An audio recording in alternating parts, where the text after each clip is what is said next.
When your company earns unlimited 2% cash back on all purchases with Capital One, that's serious business. So Stephen at SandCloud got a serious business card, the Spark Cash Plus card from Capital One. We used our 2% cash back to help build our retail presence. Savvy, Stephen. And we get big purchasing power, so our business can spend more and earn more. The Spark Cash Plus card from Capital One. What's in your wallet? Terms and conditions apply. Find out more at CapitalOne.com/SparkCashPlus. Welcome to the law firm of Davis & Davis. We're not a real law firm. Go ahead, grab a beer, a glass of wine, sit back and listen.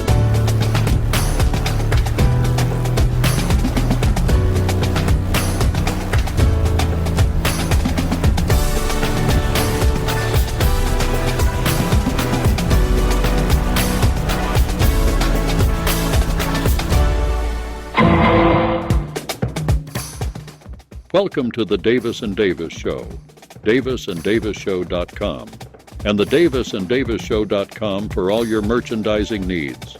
Now let me introduce to you your hosts for the show, Scott and Burke Davis.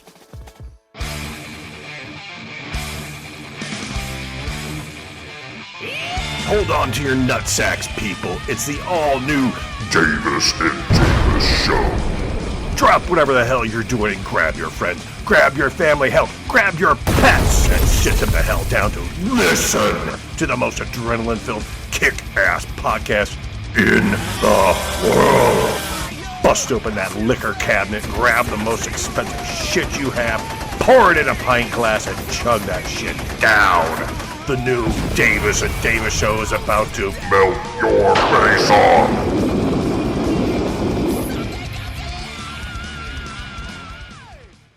The Davis & Davis Show is intended for maturish audiences with a questionable sense of humor. Okay. The opinions expressed are those of Davis & Davis, but even they don't always agree with themselves.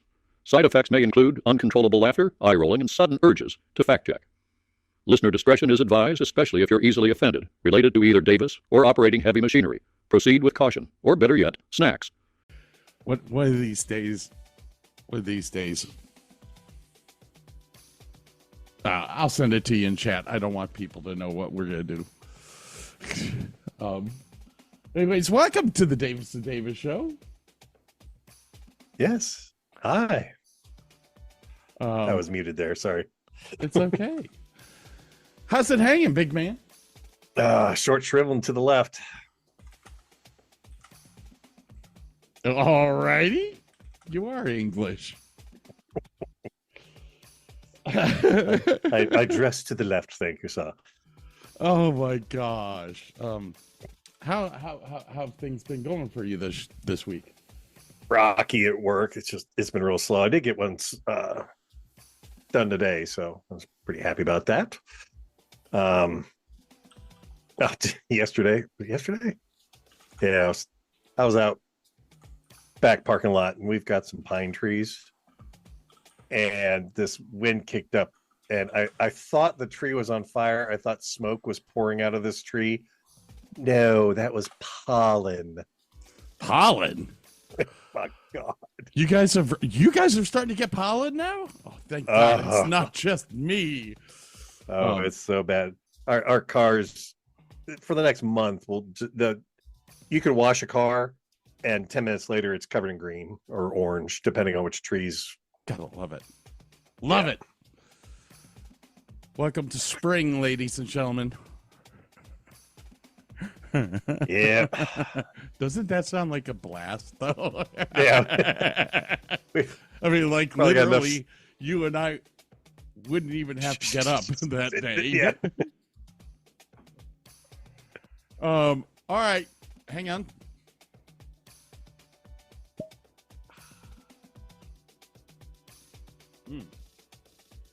I hit my teeth on the glass. Ow. Whine like a mule. Oh, and I'm chasing it with wine. Ew. Ah. Bamboo and wine? Yeah. Oh. No, thanks. Well, it's wine with ginger ale. I'm doing spritzers, man. I talked you into it that one show, man. And ever since that's then, so good. Well, and for tonight, I had half a bottle of Pinot, but I have a new bottle of Cabernet because the Cabernet spritzers are the fucking shit. They are that dryness that comes with the Cabernet is so fucking good with the diet gin. It's Canada Dry Zero. Yeah. It's the best. Yeah. I used to do diet, but the zeros have a little bit more of a sugary taste to it. I'm sure they give you brain cancer quicker, but it does taste very good. So I am 56 fucking years old. I don't think it matters now. had a good run. Now it's over. Yeah, my time on this earth. Thank God, I was talking to some. I forget who the fuck I was talking to, but they looked at me like I was crazy when I said, "Jesus Christ, I hope I get hit by a bus or something or have a heart attack in the next 10 years." They were like, "You'd only be in your 60s. Why would you say something like?" I'm like, "What do I have to live for?" I think it hurts. I mean, I wake up, my ankles, my knees, my elbows, my shoulder. What? I've done everything I wanted to do. I'm sure that I could come up with some things to put onto a bucket list if I wanted to. Places to travel to and shit like that. But all of the stuff that I really wanted to do, I've done. I made sure I did it early. And you can enjoy it. Yeah. Everything else right now is gravy. I don't know how we got on that. I don't care. What's you drinking? Currently, I'm drinking Diet Coke from Burger King, but I'll be getting some cheap whiskey and ginger here shortly. What a loser. It's refreshing. Ooh, that's not good. Had a big lunch, so I just got a little, what's the Whopper Junior meal on the way home real quick. Well, good for you. I think it's, yeah, we'll knock this out now. Because it's the first thing on my list.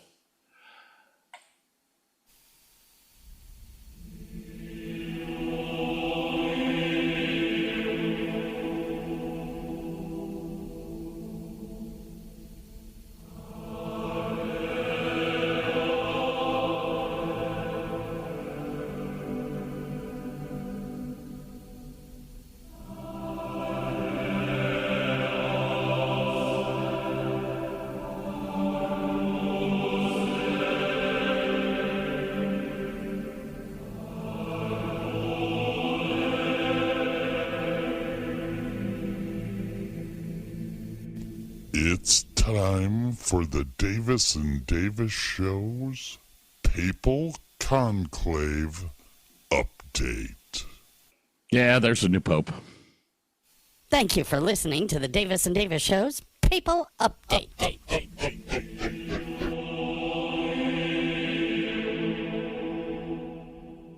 So what do you think of Pope Leo? From Chicago. Chicago. Bang, bang. The very first pope from the Americas. Well, I can't say the Americas because that includes Latin America.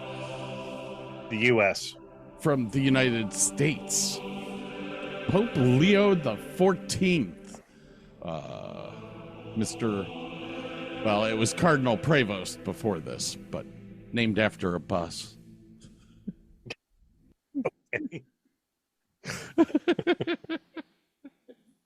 Anyways, congrats to him. He's stepping into a shitstorm. Have a good day. I just love the fact that his brother lives in Florida. Yeah. Yeah. It's like you can be friends with the Pope's brother if you live down there. It's like, yeah, that's kind of cool. I ain't gonna lie. Do you have any news for the week? Anything new happened to you is what I'm trying to say. Oh, not a dang thing. Wait a minute. Let me take that back. I can't remember. Did I talk about my echocardiogram last week? You didn't give us the results. Oh. So I didn't talk about having it done? You talked about having it done, but you never said Oh, what that's the right, because results that's right, I had the consult. You went the next day. Yeah. Got it. Consult was he was like, I have a little bit of leakage at the aortic valve. But he did not seem overly concerned. He's like, I'm gonna up your blood pressure medicine a little bit, which should help with that, but otherwise you're fine. I'm like, okay, sounds good. So no heart disease. And have That's good to know. Started this medication already? I'm on blood pressure meds now. I'm going from 25 to 50 milligrams of this stuff. Okay. So yeah, just tweaking the drugs. I took my blood pressure the other day. I should probably go to the doctor. That or my blood pressure machine is going bad. It was like 125/45. That's a little on the low side, isn't it? Well, the systolic was high. Anything over 120, it starts going into the danger zone, which I wasn't going to tell myself. Well, it was 145 last week. Yeah, I was at the doctor's office. I think mine was like 138/86 or something. They're like, yeah, it's a little on the high side. Like, no. But the low side should never drop below 80. So, I, of course, then heard like 45 minutes of, well, it's your own fault. All you do is lay around the house. I'm like, I'm retired. What do you want me to do? Fuck off, bitch. Wonder why my blood pressure is rising. I don't know. Yeah. She at least never says to me, Put a chick in it, make her gay. I was just listening to our South Park episode. oh God. Yeah. It's like, oh, that was a fun episode, man. I missed that. That was a great episode, and it's even funner to listen to. Is funner a word? Funner? Funnier? Maybe it's funnier. Funnier. Yeah. I wasn't saying funny. I was trying More to say fun to more listen to? fun to listen to. There you go. Than to record it. But recording it was a blast. Yeah. You could tell that we were having a good time. All right. What else is on my notes here? Oh, did you hear about this? Walt Disney, or the Disney Corporation, is going to build a new Walt Disney Abu Dhabi. Yeah. A whole park. Okay. Well, how many they've got? Japan, France, Paris, Walt Disney World. They've got 2 out in California because they have Disney World and then Disney Adventures. And then we've got how many parks do we have in Florida? We've got Epcot and Disney and the Animal Adventures shutting down. Epcot, Disney, they're all considered Disney World. Yeah, okay. Well, we have to pay separately to get into them. Okay. Yeah, but it's still Walt Disney World. Okay. This new Walt Disney World in Abu Dhabi is going to cost over $40 billion to build. Jesus. Now, here's the kicker to this. This is what caught my attention with this when the announcement came out. Everyone kind of sat back and went, "Oh, we're in trouble, man." Because if they've got to spend that much money, they've got to start liquidating assets and all this stuff.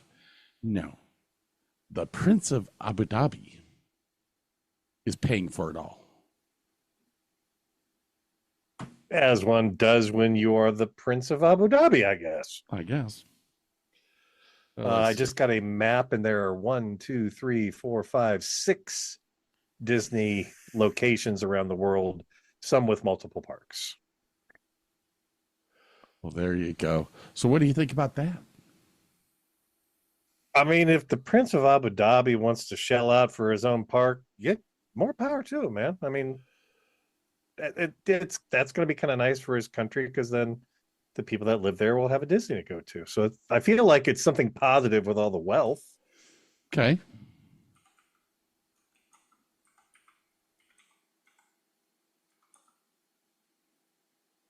I don't know. Well, they're not going to be able to do the woke shit over there. No, there's going to be. Yeah, I'm sure there's going to be a lot of changes they'll have to make. You know, Now, you're not going to have women as a star. Wait, I got a question. Will like when they get dressed up as like Minnie Mouse, will they have to have a veil? They won't have a Minnie Mouse. But Minnie's they will not have a Minnie Mouse.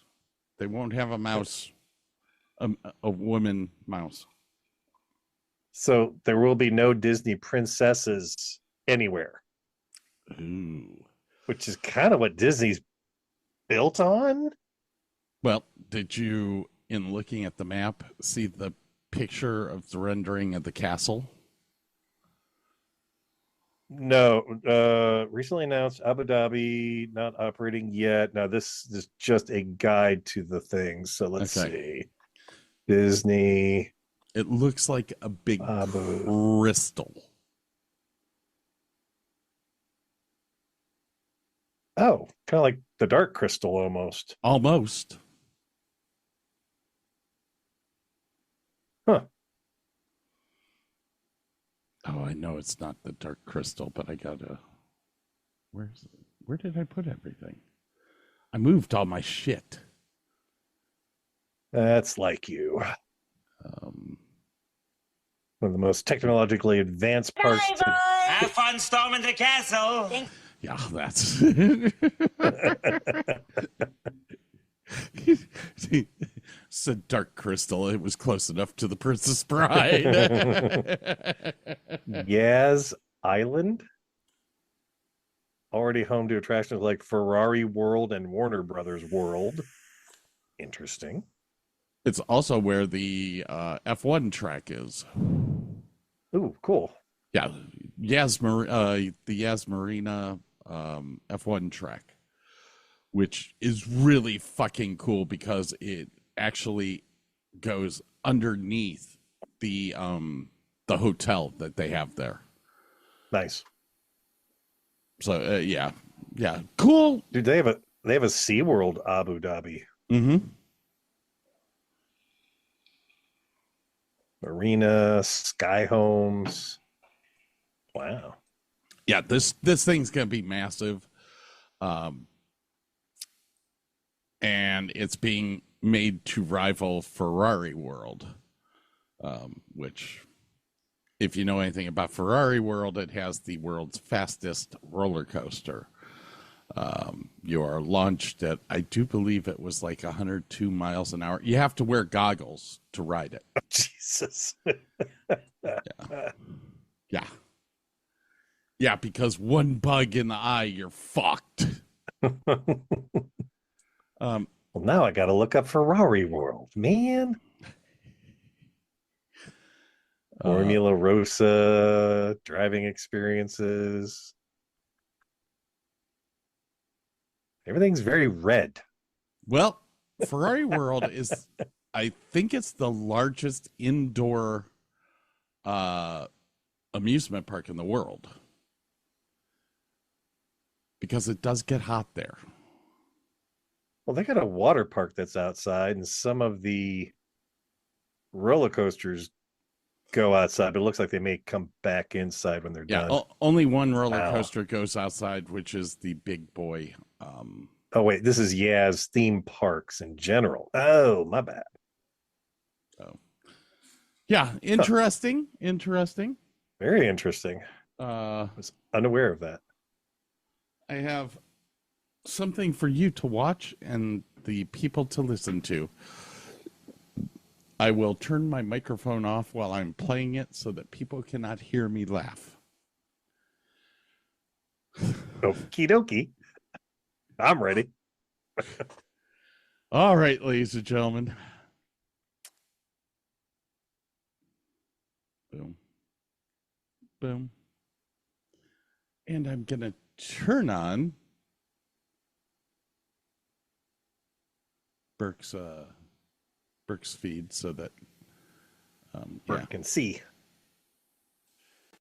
Yeah, here we go. I see it. Did that say what I thought it said? Maybe. They left in search of hope. That's not it. And found only silence. After 500 years, home isn't what it used to be. In his absence, a tyrant rose.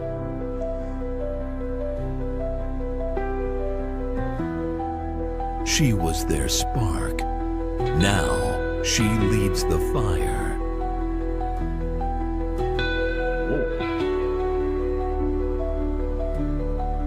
Even the wisest minds can be corrupted. She lost her crown, but not her power. The Empire breeds monsters and calls them heroes.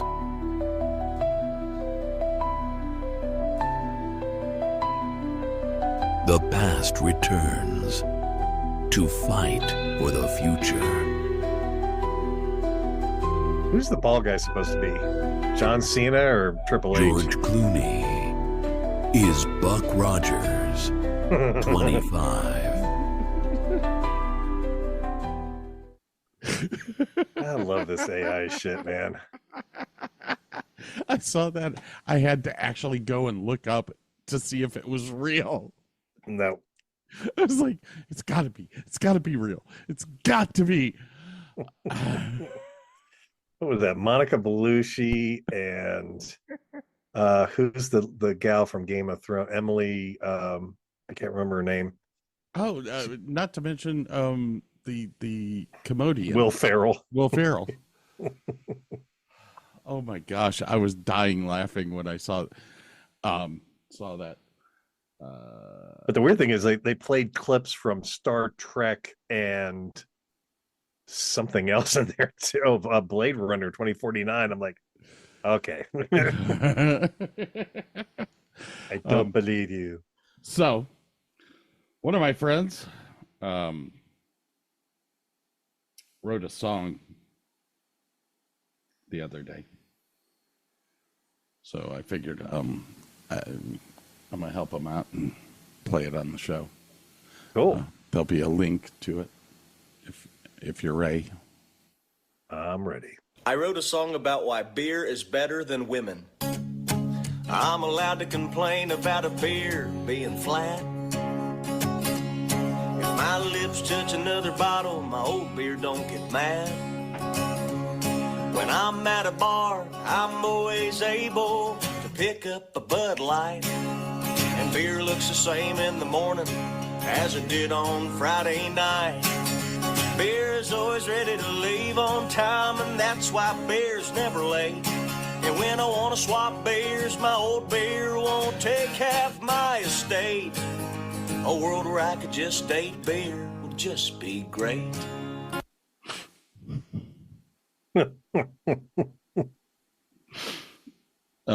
Yeah. That'd be just great. So, our president is in Saudi Arabia right now. And this Thursday, President Zelensky and Putin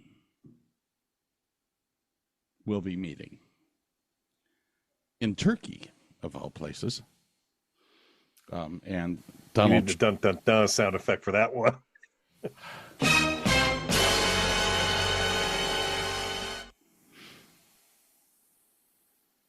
And Donald Trump is threatening to crash the party.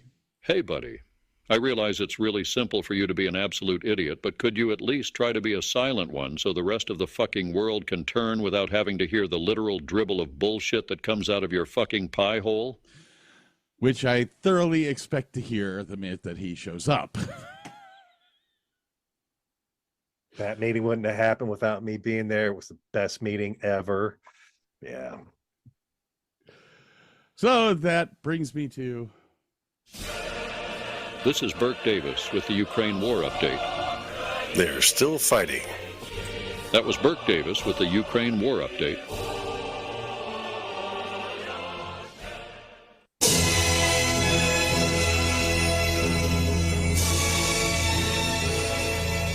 And now Scott Davis with the Gaza Strip Update. They're still fighting.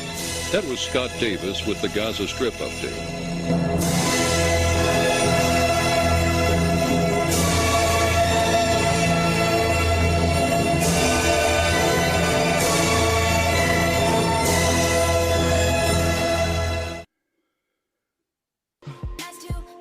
And now here is Burke Davis with the Travis Kelce Taylor Swift Update.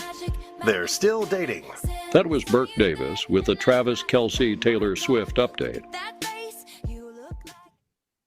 Oh, shit. I got more. Oh, good. It is time once again to call Robert Smith of The Cure and see if he is depressed.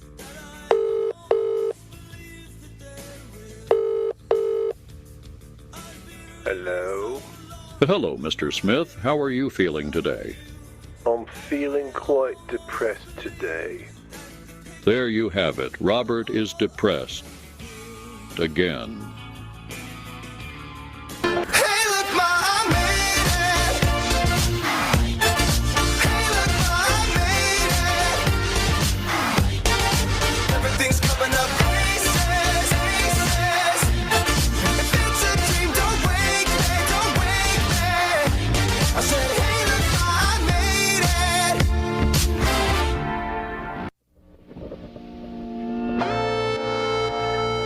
It's time for Scott's Shingle Update. They're no longer there.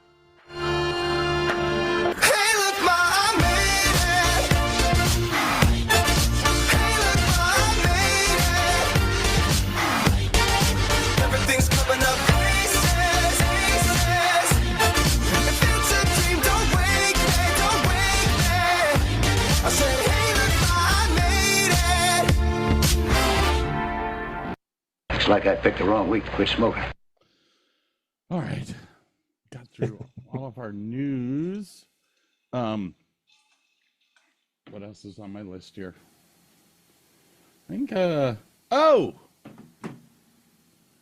more in the news. Really? Yes. What you got? Katy Perry and Beyonce are on two separate national tours right now. Okay. The Katy Perry tour is pushing a 25 to 30% capacity of ticket sales. Jesus.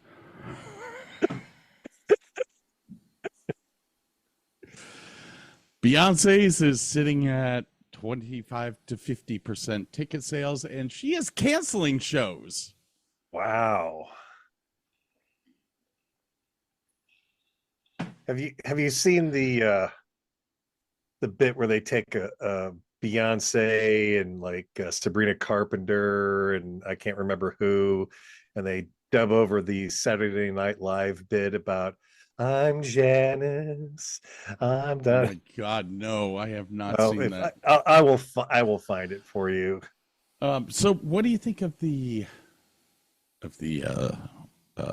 failures of big tours? Well, we had talked about that quite a bit on how it's getting harder and harder to. It can't be real. Oh, I'm never gonna find this, am I? No, you're not. I'll do this off screen. I'll find it and send it to you. But how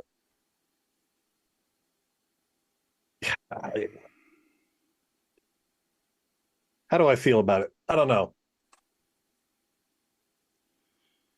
Is it time? I don't know. Is it time to break up Live Nation? That would be nice. Yeah. I mean, honestly, if I were even a big musical act, I think I'd like to be in smaller places and not have to deal with them. Okay. I'm only asking this because it's starting to really reap its head that the people that own the stadiums, or own the venues that the majority of these places go to, have a stranglehold on it because they're the ticketing agency, because Live Nation also owns Ticketmaster, and Live Nation also owns what is it? SeatGeek? What is the, not SeatGeek? It's a, not Grubhub, StubHub, which is the official reseller for tickets. So I saw an interview with Dana White the other day, and this is what really kind of pushed me into this belief that it's getting to the time where Live Nation needs to be broken up. It is monopolizing this. Dana White has always said that he wanted the UFC to be an affordable thing for the everyday people, because that's his audience. Yeah. Live Nation and Ticketmaster have started this thing over the past 5 years called dynamic ticket pricing, which, if you don't know what that is, what they do is they look at the trends of how an event is selling. And if it's selling good, they jack up the ticket prices. Lovely. If it's selling bad, they drop the ticket prices. Hence the fact that you can go see Beyonce for $25, which is about the cost of a Happy Meal now. Beyonce or a McChicken? Beyonce, McChicken. Beyonce, McChicken. So this dynamic pricing, I mean, Dana White even was kind of caught because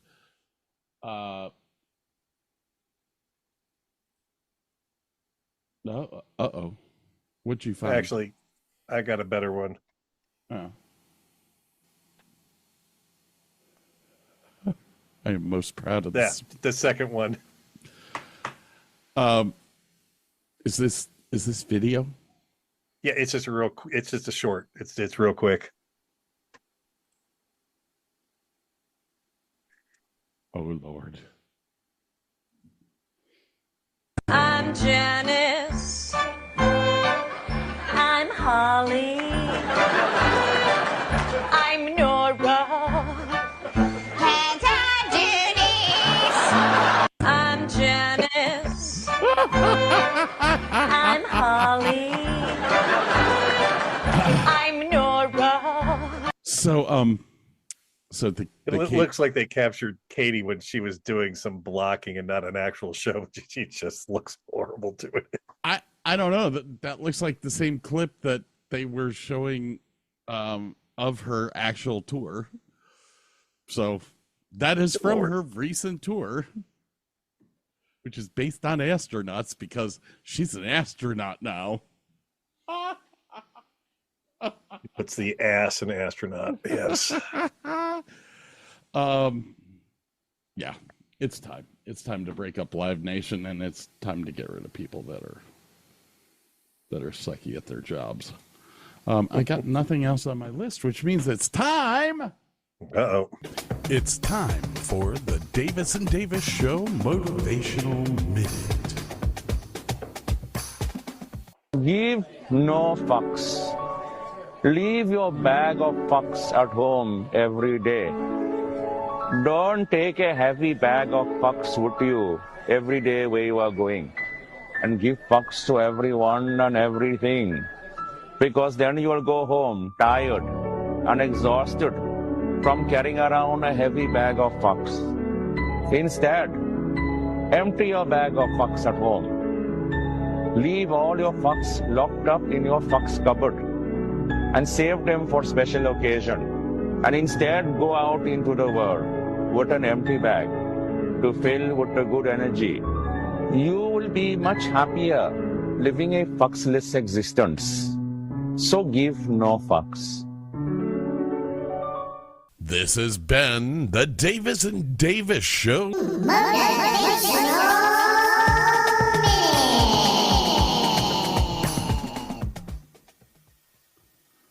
All right. We also know that now that we're out of everything that we've needed to do, it's time for a little bit of education, etiquette, English, countryside bullshit.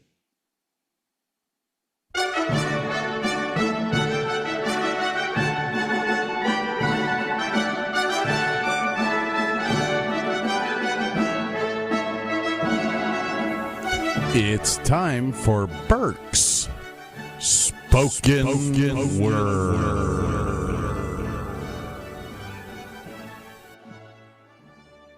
Talking to herself. There is no one else who needs to know. She tells herself memories back when she was bold and strong and waiting for the world to come along. Swears she knew him. Now she swears he is gone. She lies and says she's in love with him. Cannot find a better man. She dreams in color. She dreams in red. Cannot find a better man. She lies and says she still loves him. Cannot find a better man. She dreams in color. She dreams in red.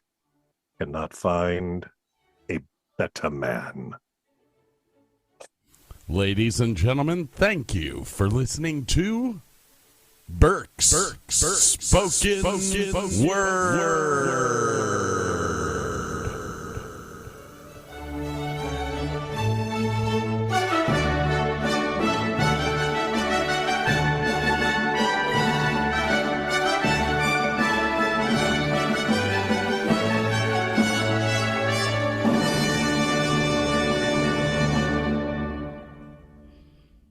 Prolific.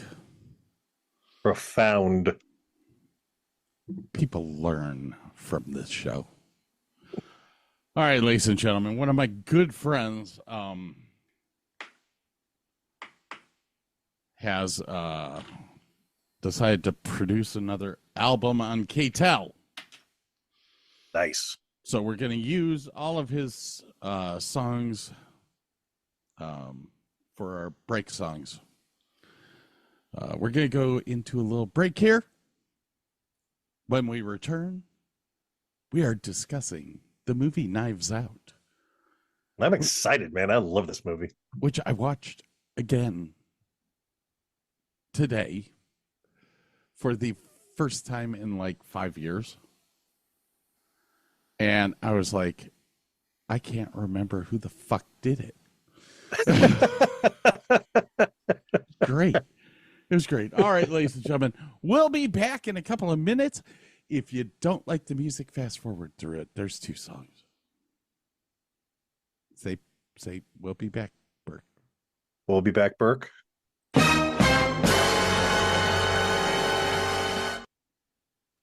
It's a wonder we get anything done.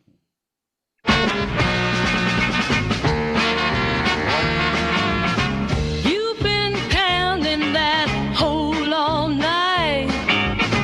Now you're wanting to relieve yourself on me. I'm on shrooms and feeling alright. You're ready. Hot as fucking tree.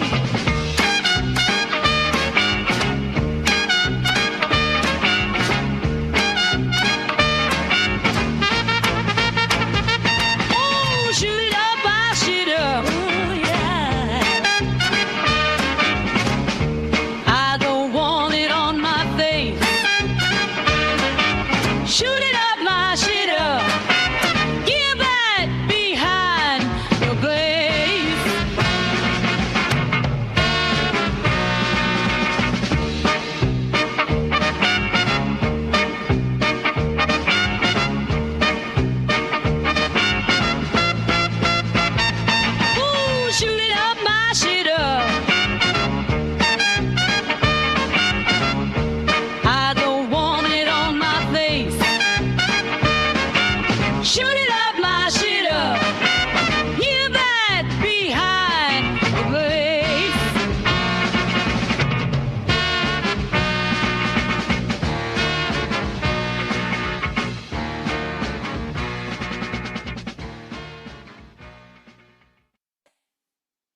and have your wicked way with me.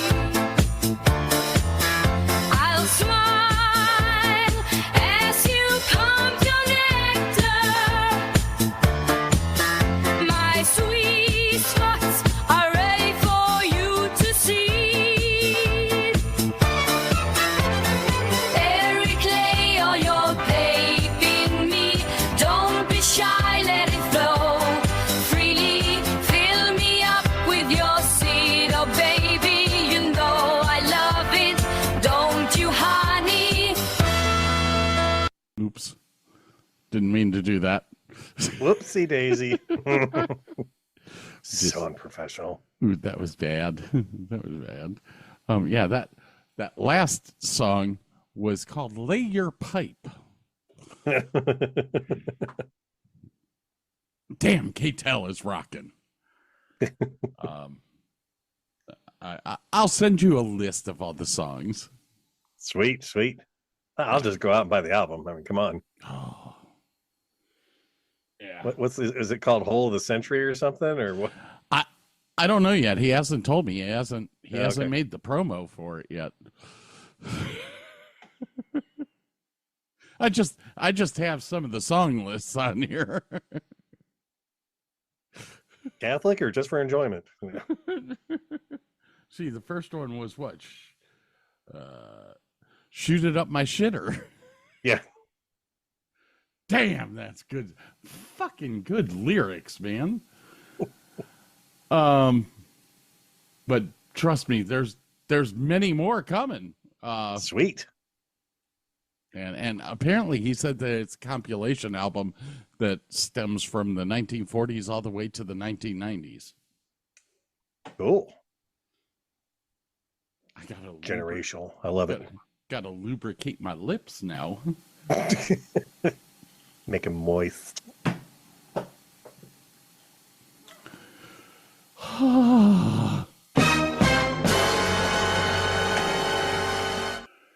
Did I tell you? I told you I was talking to my daughter again. Yeah. Yeah. She apparently lives with Sandy Rodriguez, Rushmore, Rodriguez, Grant, Rodriguez, Davis, Rodriguez, Zyger, Rodriguez, Marsh. that after stuff is great, man. It's like more ominous than the whole thing. The echo keeps going for each one. Yeah. I don't think she likes living with her mother. Well, how old is she now? Like 22 or 3 or? No, she's 29 now. Oh, geez. It's 2025, right? Yeah. Yeah, she should be 29. No. She was born in 94? No, she wasn't. I might have to look it up now. That would be 31 if she was born in 94. No, 94 was my first daughter. 96 was my second daughter. Oh, okay. So Kaylee would be 96.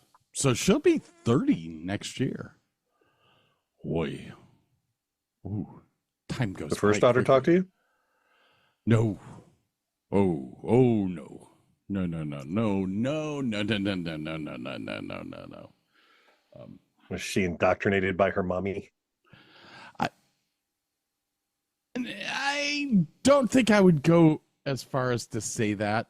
I would say that we were in our early we were teenagers when we met.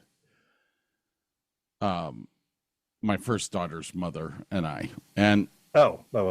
I mean, young, dumb, full of cum. Both of us.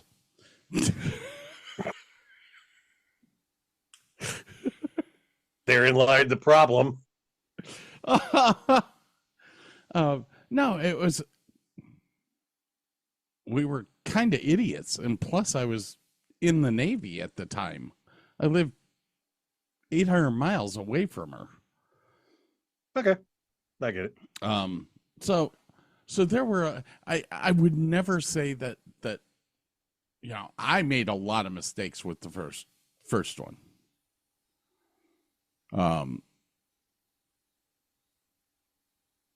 I made a lot of mistakes with the second one, just not as many. There's not the same ones, completely different mistakes. There's a reason why my ex has been married 5 times, and no, I've been married. The problem was definitely twice. you. The problem was definitely my problem. Had to have been.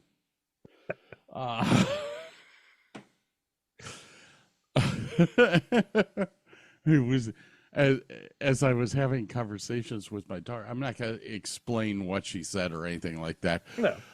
But going through my head is, it's going to take a very special person to stay with Sandy. And by special, you mean rich? No, it's okay. The person that's going to stay with Sandy is someone who is absolutely 100% passive. A simp. Yeah. Okay. Yeah.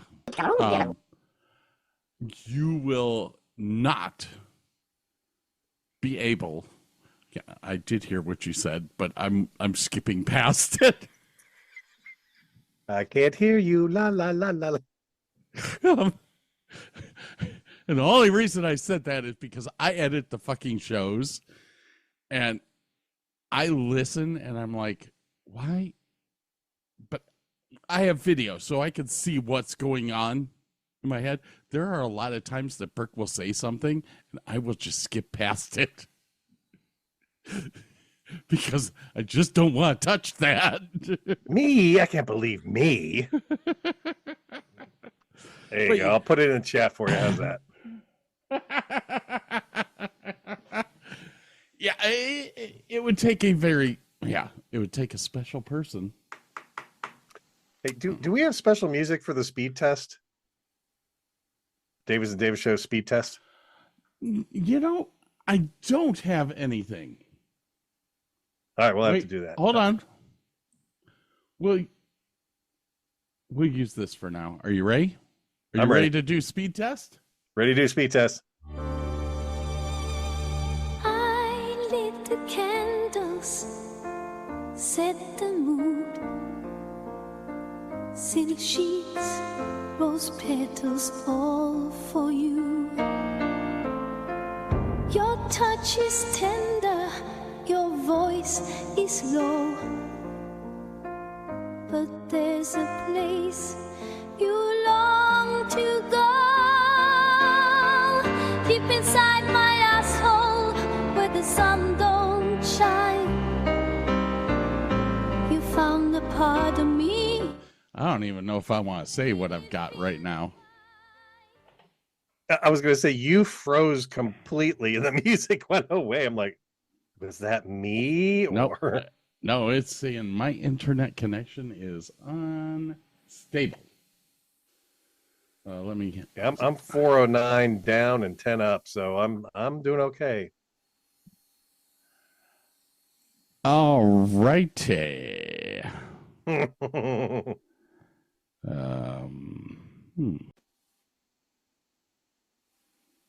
Anyway, we're getting off topic here.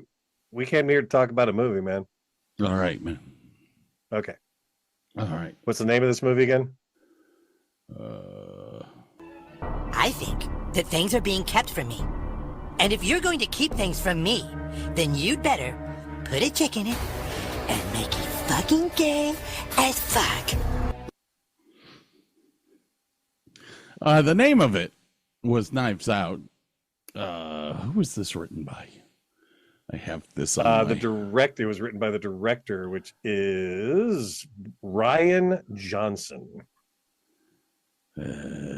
Yes. Knives Out was released November 27th in 2019. Do you know about the grosses and how much it cost? Well, I am actually on the Box Office Mojo page. So, I can tell you that domestic opening was 26 million. 26 as of 0.7 was the domestic opening. The budget for the film was 40 million. Yep. That being said, 3/4 of this movie was paid for in the first weekend. Yeah. Now, domestically, it has made $165 million. Yep. But worldwide, this is the number that I sit back and go, that this tells you that it's a really good fucking flick. Oh, yeah. 312.8 million. No, that's worldwide. The international cut was 147. I don't care about that. I said that it was the world, that it was the worldwide. worldwide. Yeah. But you got to think about this. I don't care about the international. Fuck the international. That would be worldwide, wouldn't it? No, it's not worldwide. It's not America. Okay, the numbers that I have say domestic gross was 165. Right. International was 147. That makes the worldwide total $312 million. Right. I could care less about international sales. I care about the fucking grand total. Tell me what that fucking movie's made. $312 million. 312 800,000. 97.920. That movie in 3 months is going to be at $313 million. Sorry, I'm trying to do the math here. Ryan Johnson, director. Ryan Johnson, writer. Ram Bergman, producer. Nathan Johnson, composer. And Steve the Yedlin. music was really good, man. But let's get into a la cast.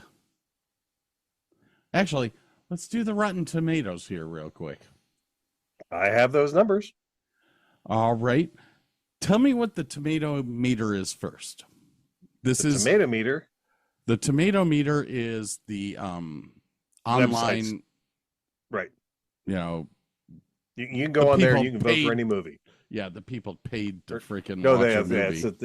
It's all the people that write reviews and stuff. That's 97%. Okay. And audience was 92%. I was going to guess 95, but not bad. There's a bunch of people not smart enough to understand this film. That's probably why it was slightly lower. But yeah, when you get 2 scores in the 90s on Rotten Tomatoes, you've got a good movie on your hands. You made a very good point, which I will get into a little bit later. Let's get into the cast. Well, here, hold tight. Principal photography began October 2018 with a $40 million budget, and it ended that December. So October, November, December. Location filming took place in suburban Boston.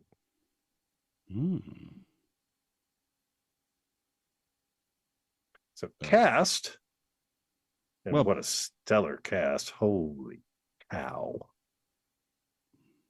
Give it to me. I can't say he's the main guy. This is in credits order. This is Daniel Craig as Benoit Blanc, the detective. Chris Evans as Ransom Drysdale. Anna de Armas, and she is such a cutie, plays Marta Cabrera. Jamie Lee Curtis as Linda Drysdale. Michael Shannon, and I love every time I see this guy in a movie because his acting is so interesting. He doesn't look like a Hollywood star, but I love watching him act. Anyway, He played Walt Thromby. Don Johnson, of all people, playing Richard Drysdale. Tony Collette playing Joni. Lakeith Stanfield playing Lieutenant Elliot. Christopher Plummer, classically trained actor, playing Harlan Thromby. Catherine Langford as Meg. Jaden Martell as Jacob Thromby. Ricky Lindholm as Donna Thromby. We've got some other people in there, but that's the main cast right there. All right. Before we go any further, gonna play something. Do it. I suspect foul play, and I've eliminated no suspects. I'm Detective Lieutenant Elliot, and this is Trooper Wagner. We just want to ask a few questions. We understand the night of his demise, the family have gathered to celebrate your father's 85th birthday. How was it, by the way? The party? Pre my dad's death? Oh, it was great. Line.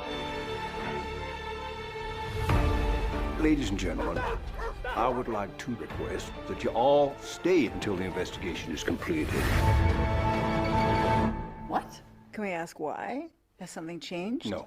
No, it hasn't changed, or no, we can't ask. I'm gonna live till I die. You think one of his family Waltz. killed? Is that what you're suggesting? Then I cry. I'm gonna take the You all love twisting the knife into one another. up your ass. Oh, very nice. Matter of fact, eat shit. How's that? Eat shit. Eat shit. Eat shit. Smug smile. Definitely eat shit. Gonna fly. I'm taking chances. For my numbers up, I'm gonna fill my cup. I'm gonna live. You know something. Spill it.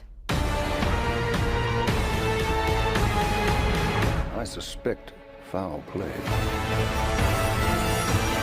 And I have eliminated no suspects. I'm gonna live, live.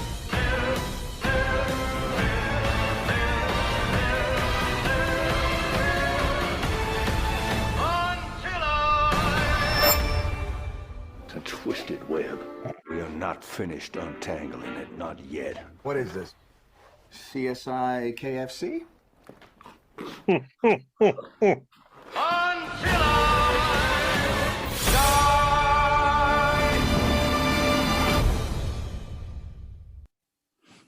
All right.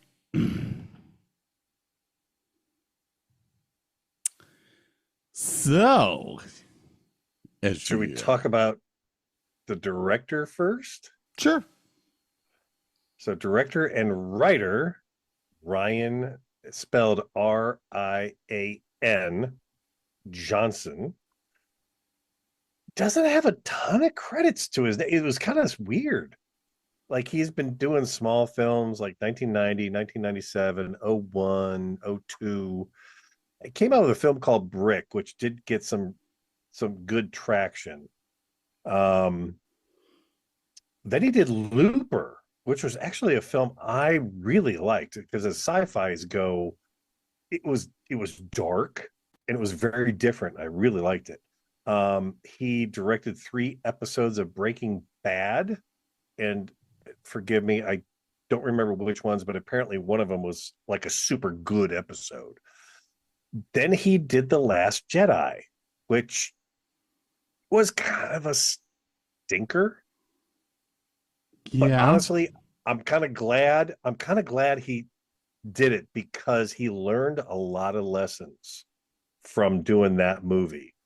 And we'll get into that a little bit later on. So that was 2017. He did a music video in 2018, and then he did Knives Out in 2019. He also directed the sequel called Glass Onion, which I have no notes on, but we could talk about it if you like. And apparently he's done. I would love to talk about it, but I haven't seen it yet, so I can't talk about it. You will enjoy it. You will totally enjoy it. I am looking forward to it.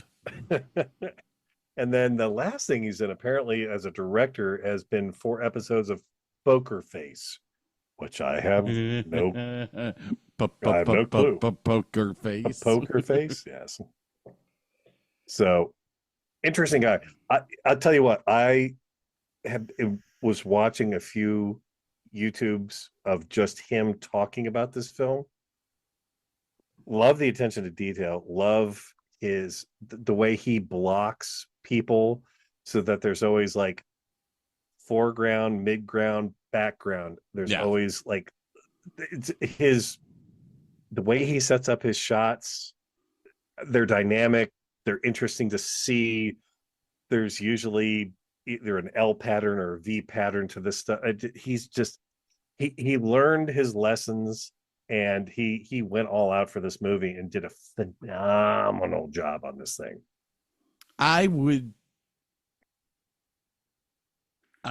not going to give the directing critique until we go through the movie. Okay. Love the guy for what he did in this flick, but considering he both wrote and directed it, that's impressive. But the problem that I have is, did he direct it well, or did he have the cast from hell? Oh, he had a dream team of cast. He had a phenomenal director of photography, a phenomenal lighting director. But that's what a smart director does. He gathers the best people he can get behind the scenes to prop up his vision. He did it all right, and it really paid off.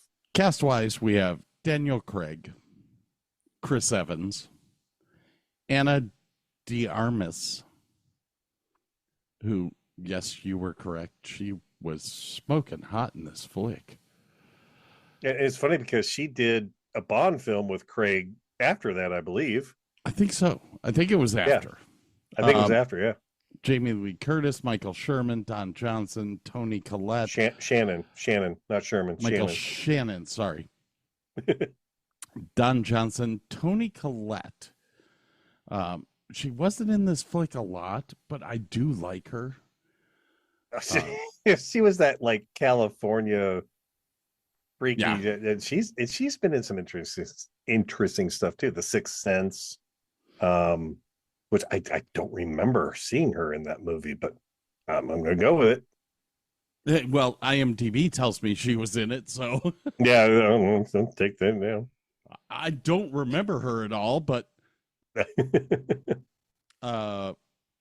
let's see here. Lakeith Stanfield played Lieutenant Elliot. Now, you know what? The 2 police officers that were in this were absolutely fabulous as far as being people to bounce shit off of. They played the roles perfectly as stupid cops, but smart cops.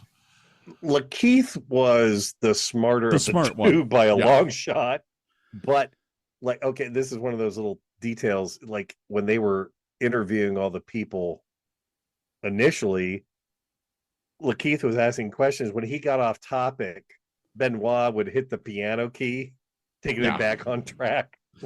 Noah Sagan played the other police officer who was like a fan of fanboy of Harlan Thrombey's novels that he wrote. Yeah. Now, he was a fanboy of a bunch of stuff because like they were referencing Hamilton at one point, and he's geeking out about that. He was a literature freak.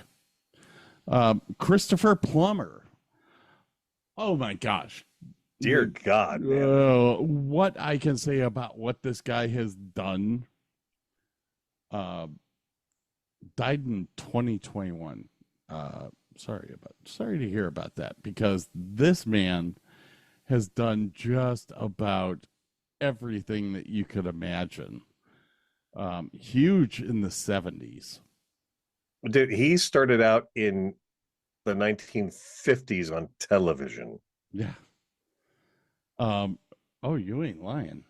All the way back to 1956. No, 1953. Oh, geez. He Oh, was God. on That's the right. TV series Encounter in 53. And then Studio One and Broadway Television Theater. Yeah. Yeah. Now, I always liked him because he played character. He wasn't necessarily a comedic actor. No, well, he was a serious actor. Yeah. You know, I mean, started But, in the Battle of Britain, the Return of the Pink Panther. He was in a lot of very serious flicks. Now, Return of the Pink Panther was not super serious. super serious, but his role was. Yeah, and then he goes and does Star Trek V: The Undiscovered Country, playing a Klingon and killing it. Oh Just yeah, fucking killing it, man. It's like he leaned into that role. Was like, oh, we're going for it because he's quoting Shakespeare anyway. One of my favorite miniseries to come out in the 80s was The Thornbirds, and he starred in that, or he was in that as Archbishop Verchesses, I think was his name. I'm trying to find it. Dude, I'm Vittorio Contini Vercesi. Yes. Played Professor Paris Catalania in Vampires in Venice. This dude, I mean, he did everything. Yeah. And did it all very, very well. Yeah. And from everything that I've read about him, he was like the easiest guy in the world to work with on set. Yeah, it sounded like he was a very giving actor. Like he would, he'd talk to the kid sitting in the corner over there because nobody was sitting with them. Just sounded like a super, super nice guy. I don't want to get stuck on Christopher too long. I'm going to move on to Catherine Langford, who I absolutely loved in this as well. The pot smoking granddaughter. Yeah. Just had me freaking rolling off the wazoo. She has not been in a lot. No, I felt like I knew her, but I'm looking through IMDb and like I have never seen anything else she's been in other than Robot Chicken, which she was just voicing. Like I just don't know her. Yeah, but she was great, man. Well, I saw somewhere that she's from Australia, so she's not going to be. Oh, that's right. I was watching one of the interviews, and she can mimic like any accent. Like she starts talking to somebody from Iowa, she takes on that accent or something. It sounded like she was kind of fun to be with. Anyway. Somebody made a cameo appearance here that I have to talk about. Ricky Lindholm? Nope, Frank Oz. Oh God, yes. Yeah, Yoda was the freaking lawyer. Wait, he was also in the Blues Brothers, wasn't he? Yes. In an official capacity, if I recall. Frank's been right. When he shows up as an actor, I love seeing him. I do too. I mean, this gentleman has done a ton of stuff. Voices for Jim Henson. Mm-hmm. George Lucas hired him as Yoda. Yep. But Frank Oz, he's been out in the cartoon world for a long time. The Muppet world, just has a great acting voice that he can change. And in this flick, I loved him. He's so funny. He's so funny. Oh my God. Literally, when Don Johnson looks at him and goes, "You're useless," and he goes, "So I'm done here," and leaves. Yeah. Oh, thank you. It leaves. You have finally figured it out. I can go home. Thank you. Was there anyone that I really missed that we need to? Well, Ricky Lindholm, who played Donna Thromby, she's half of the act of Garfunkel and Oates. Do you know what I'm referring to? Yes. Yep, she's half of that act, which that's probably one of the songs we should be playing tonight. Because the other half of that act is, and I can't remember her name, but she did a bunch of the Big Bang Theory shows where she was Raj's girlfriend, if I recall. Right. Yes. Let's see here. And it's funny because you had Emmett Walsh, who was in the original Blade Runner, and you had Anna de Armas, who was in the Blade Runner 2049 movie. So you got a little Blade Runner thing going on there. I'm going to mention one more person. Go for it. And this is just because I'm absolutely abstract in the mind, and I thought she was brilliant in her role, even though she never said one word. And Nana? that was Miss Kay Callan, who was born in Dallas, Texas. And she was actually 6 years younger than Christopher Plummer, who plays her son. Her first professional job was at the Margot Jones Theater. I lit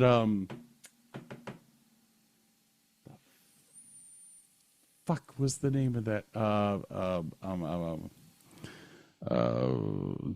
the little doctor boy from Doogie television. Howser? Yeah, Doogie Howser starred in it on Broadway. Neil Patrick Stewart? Yeah. Or Neil Patrick Harris, sorry. Neil Patrick Harris. What the fuck was the name? It was the weirdest show, but it was fucking awesome. Let's see,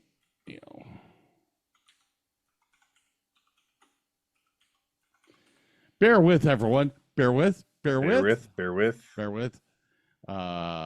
was.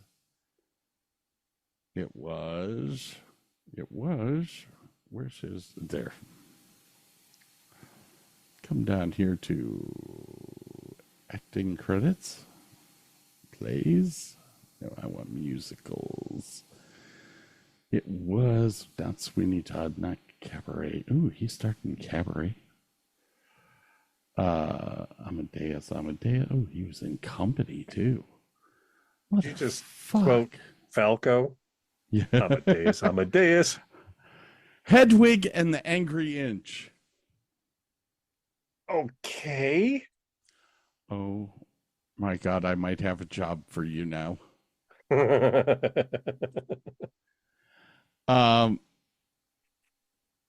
Yeah, that was the show that I did at the Margot Jones Theater, which is now in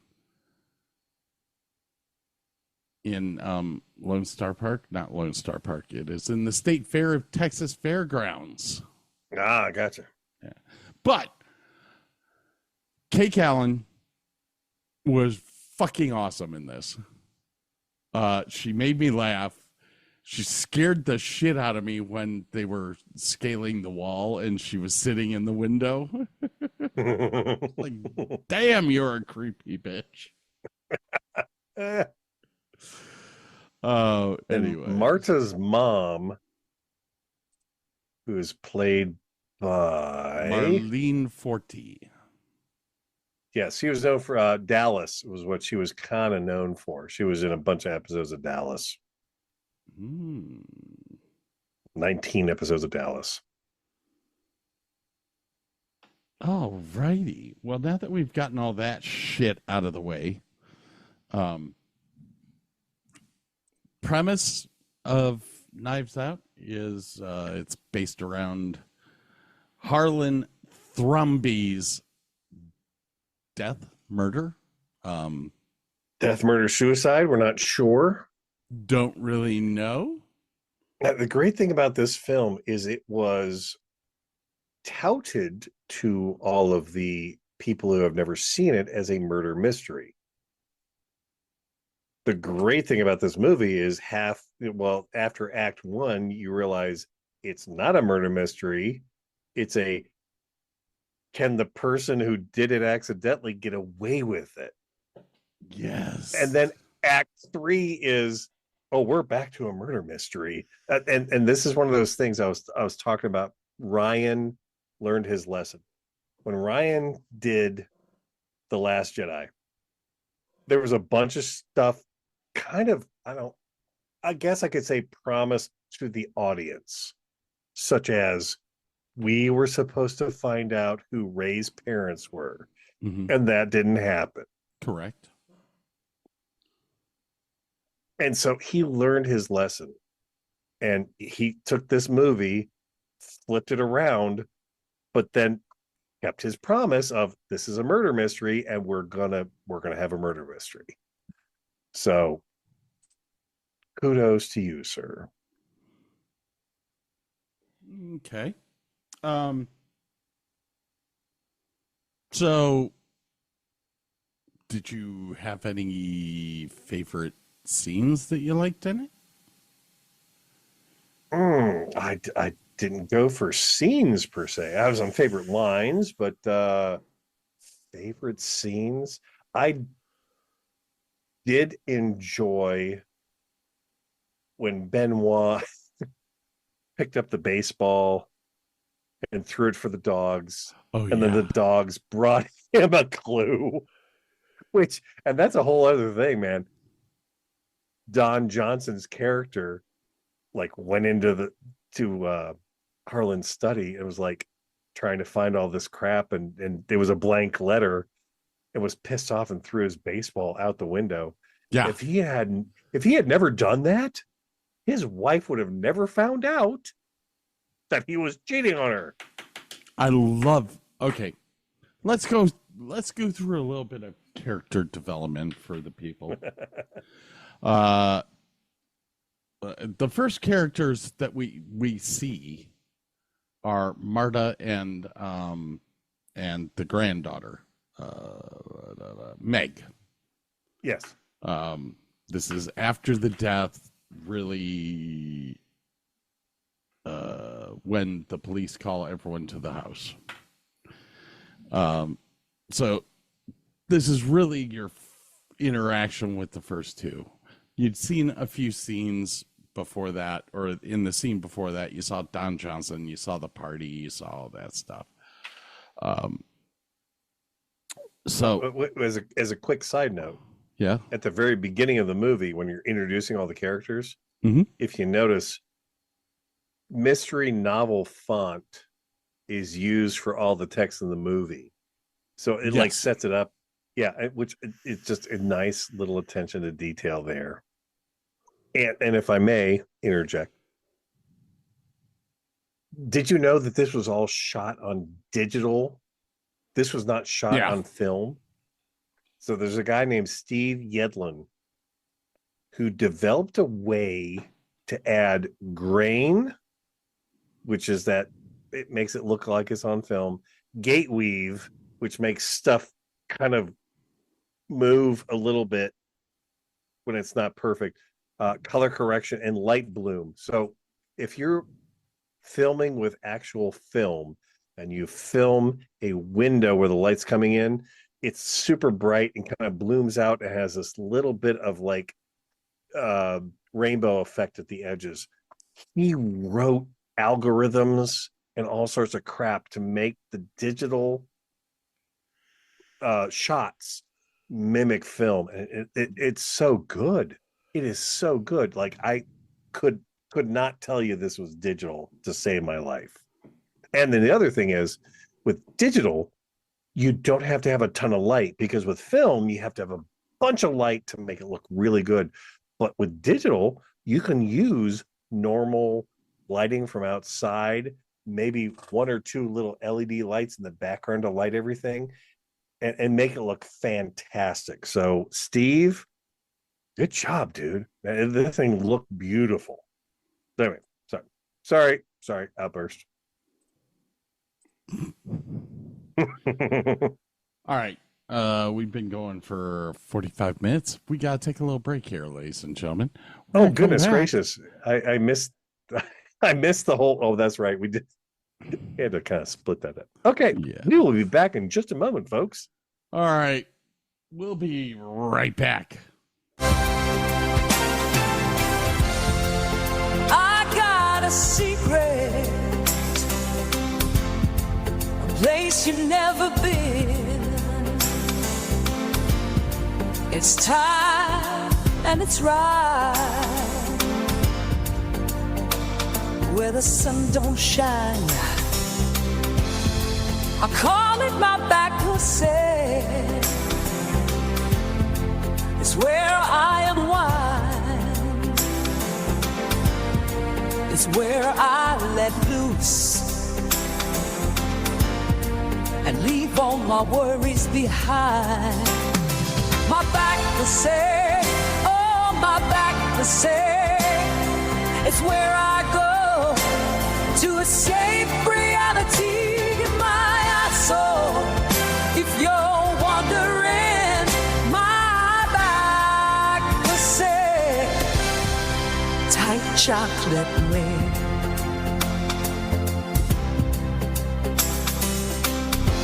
Some say it's taboo, but I say it's divine. It's where I feel alive and where I truly shine. I'll let you explore, but you gotta respect the rules. No fingers, no toes, just your tongue and your toes. My back will say, oh my back will say, it's where I go to escape reality. My soul, if you're wondering, my back will say, tight chocolate rain. Some say it's dirty, but I say it's clean. It's where I find my inner queen. I'll let you in, but you gotta be discreet. My back pussy, it's where we can meet.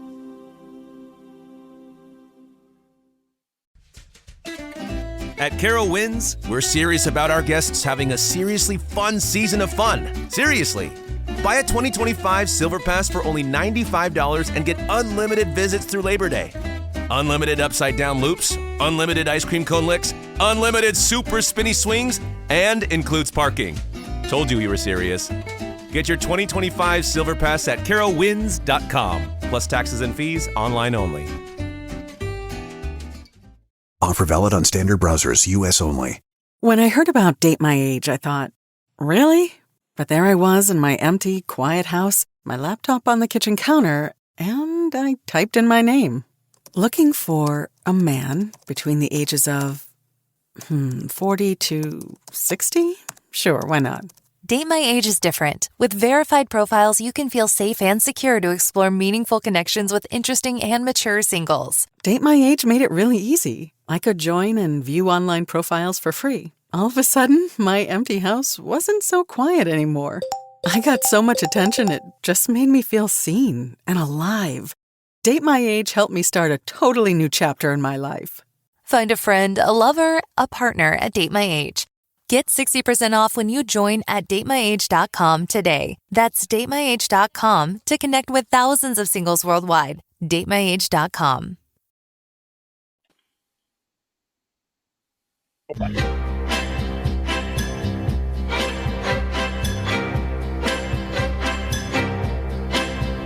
Well, you've got a girl that's ready and willing to get down and get swinging. No time for the niceties, baby, I must confess. I want that dirty pleasure from TV shows and radio ain't my cup of tea. But I need that back action, baby, just for me. Stick it in my rectum, yeah. Sloppy, naughty fantasy. So skip the foreplay and stick it in my rectum, yeah.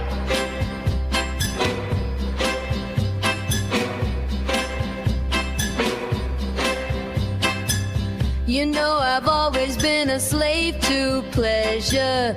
It's big enough, no need to bring a tape measure. And while we're at it, maybe we could explore some new positions that all involve my back door. Stick it in my rectum, yeah. Sloppy, naughty fantasy. So skip the foreplay and stick it in my rectum, yeah.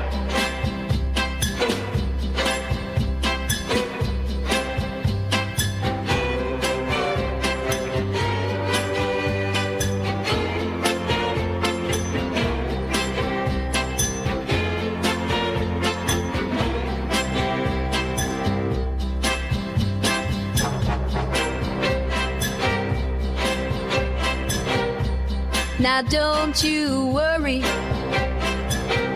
I'm yours to play with. Fill me up completely, don't hold back now.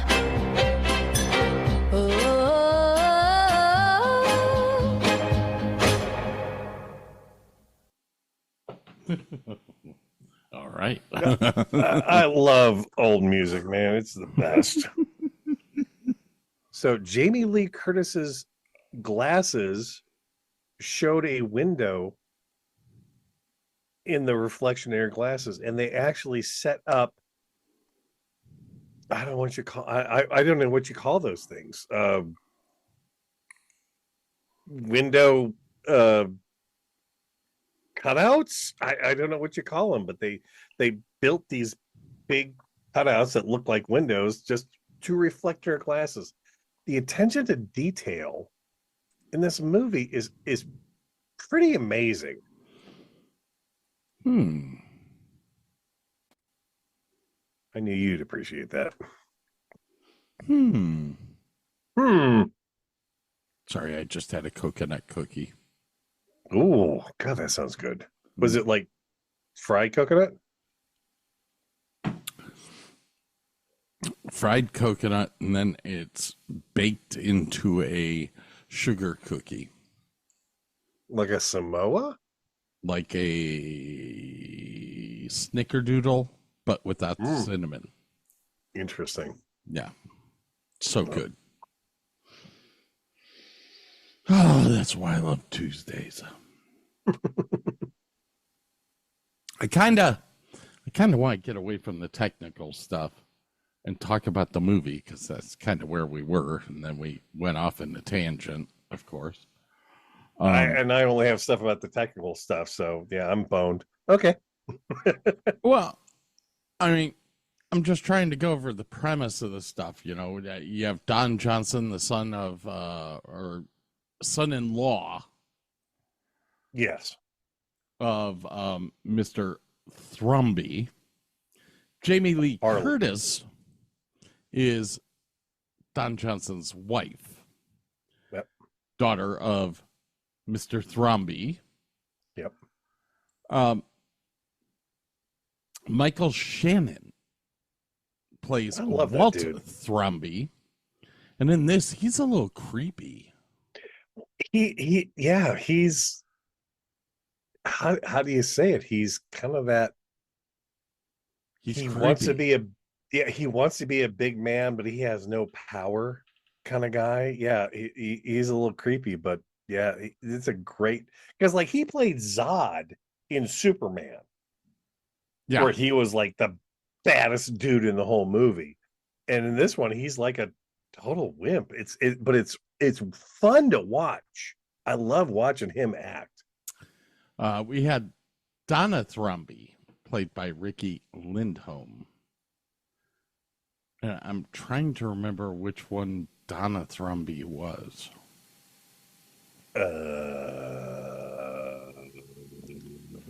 Was she a daughter, a granddaughter? Of course, I click on her name and nothing pops up. Yeah, I know, right? I mean, but every time you saw her in the movie.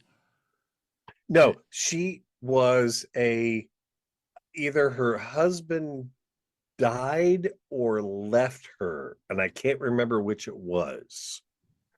But she had she was a daughter-in-law, and then her daughter was the SJW warrior kind of person, Meg. And she had this line of skincare products that was kind of like Gloop that she called Flam. That's right. Yeah. Weird shit. Yeah. Yeah, she was the flower child of the group. Hated by the, right alt group. Let's see here. So apparently the director, Ryan Johnson, named all the family members after 70s rock stars. This was to keep track of the family members' names. It was kind of a cheat code. So Richard and Linda are a couple in the movie. That's Richard and Linda Thompson. Toni Collette's daughter is Joni Mitchell. Her deceased, so her husband has passed away. Her deceased husband is Neil, which is Neil Young. Gotcha. Walt and Donna are Walter Becker and Donald Fagen from Steely Dan. And the writer-director veered away from the pattern for Ransom, who was played by Chris Evans. So, yeah, it was...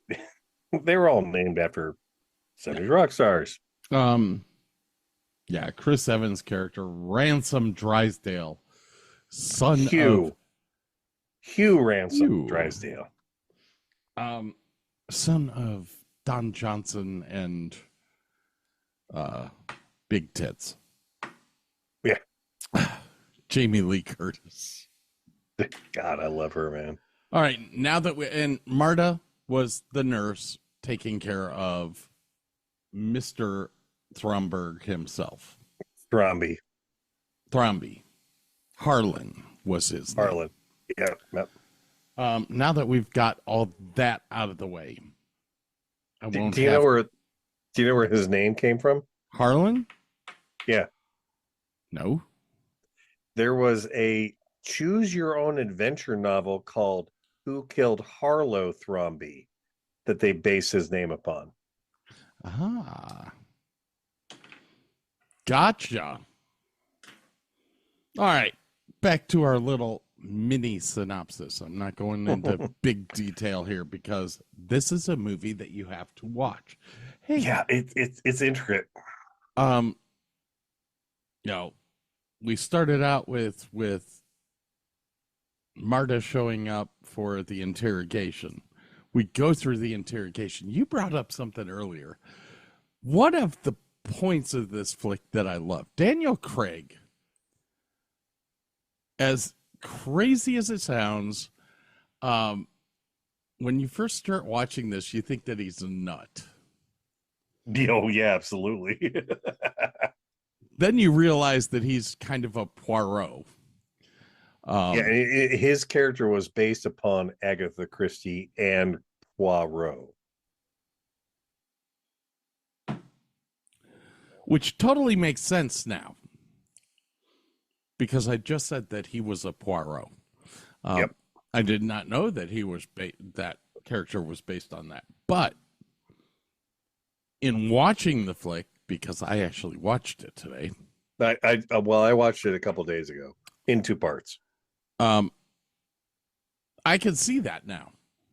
Yep. Because Marta is thinking that she's getting away with lying to him And in the end of the show, he brings up, "No, I knew you were lying." Yeah, it was the tennis shoes. Yeah. He points to that one little blood spot in between the two eyelets. And he's like, "There you go. That's how I knew." I was like, and the funny thing is, "Damn." he kept trying to tell her the game's afoot. Yeah. Well, that's what. So we go through this whole thing where she thinks she killed this guy.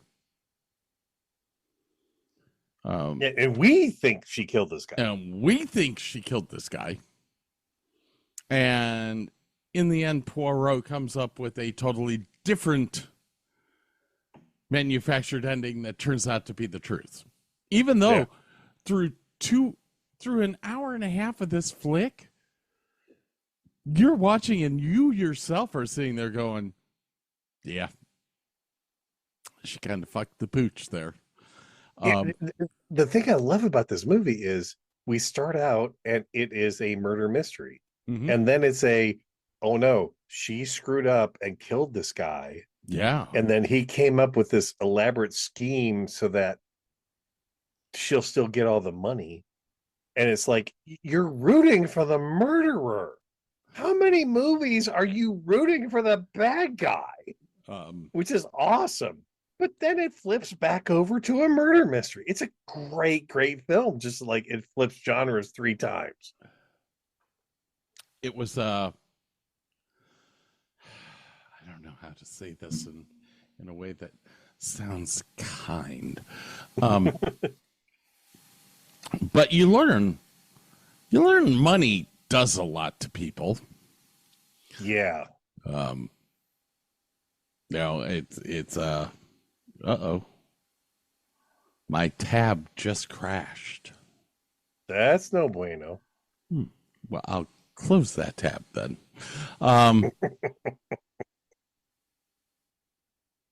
We have a half an hour. No, we're not going to get through this in all in half an hour, but okay. No, we have a half an hour until the NFL schedule's released. Oh, dumbass. Go sports. Dumbass. Okay. I've got to get a Go Spurs. I got to get a Go Sports thing.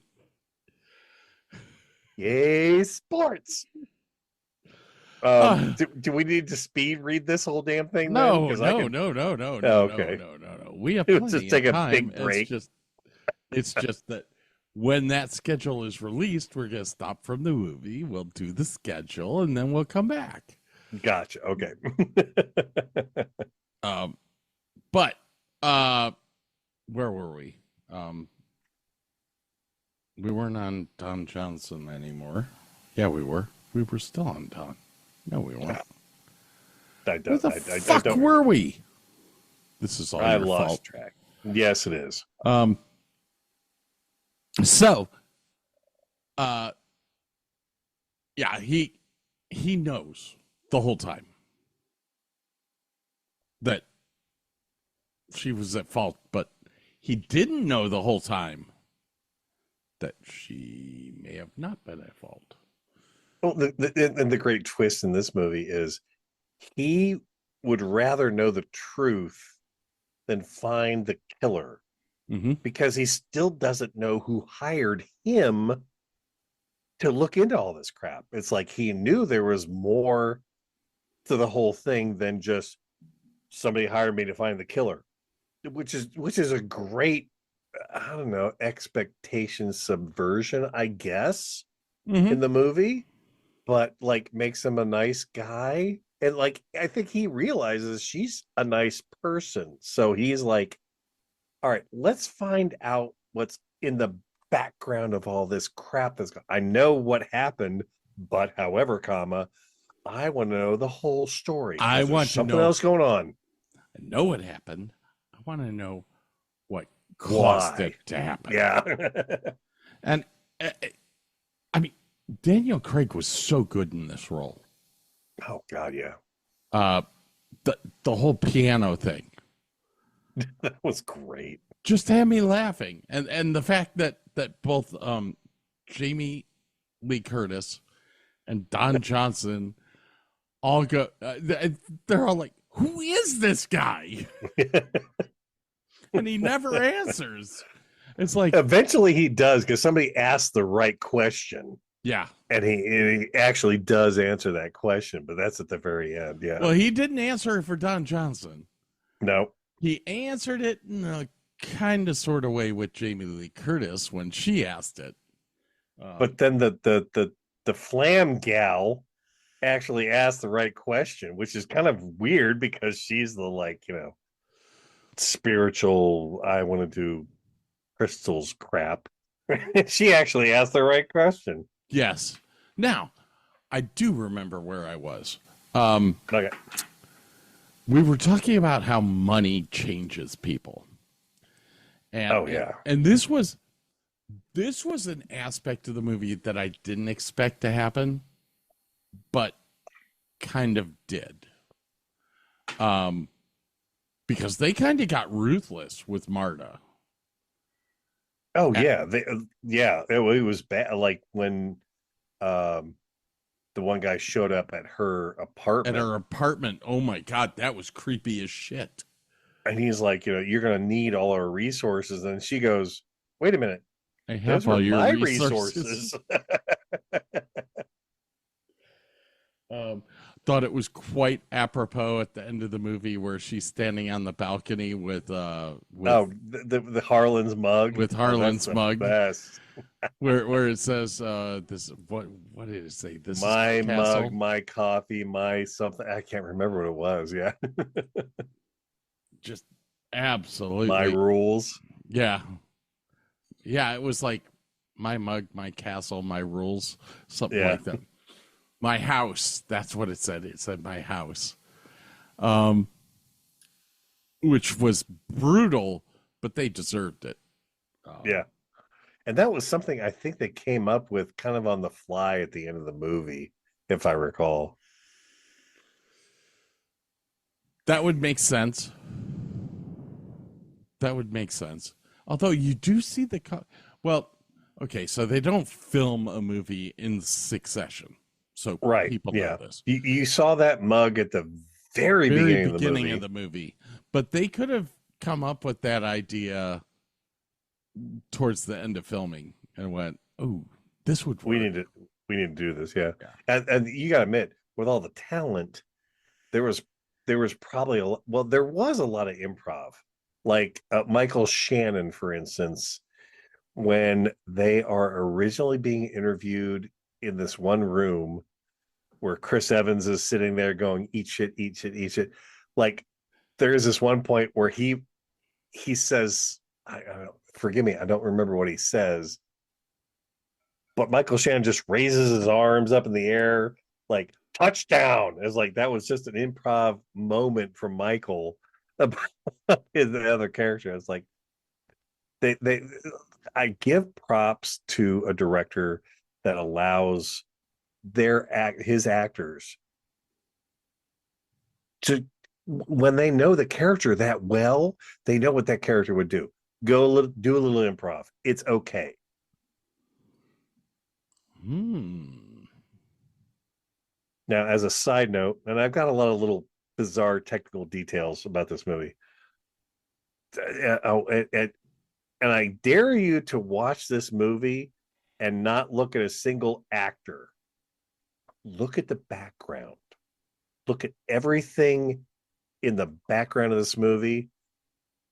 There's so much stuff there. The artwork features skeletons and skulls, which hints at the Latin motif of memento mori, which translates into remember you must die. There's a ton of it in there. And then there's another one, and forgive me, I gotta find this real quick. No.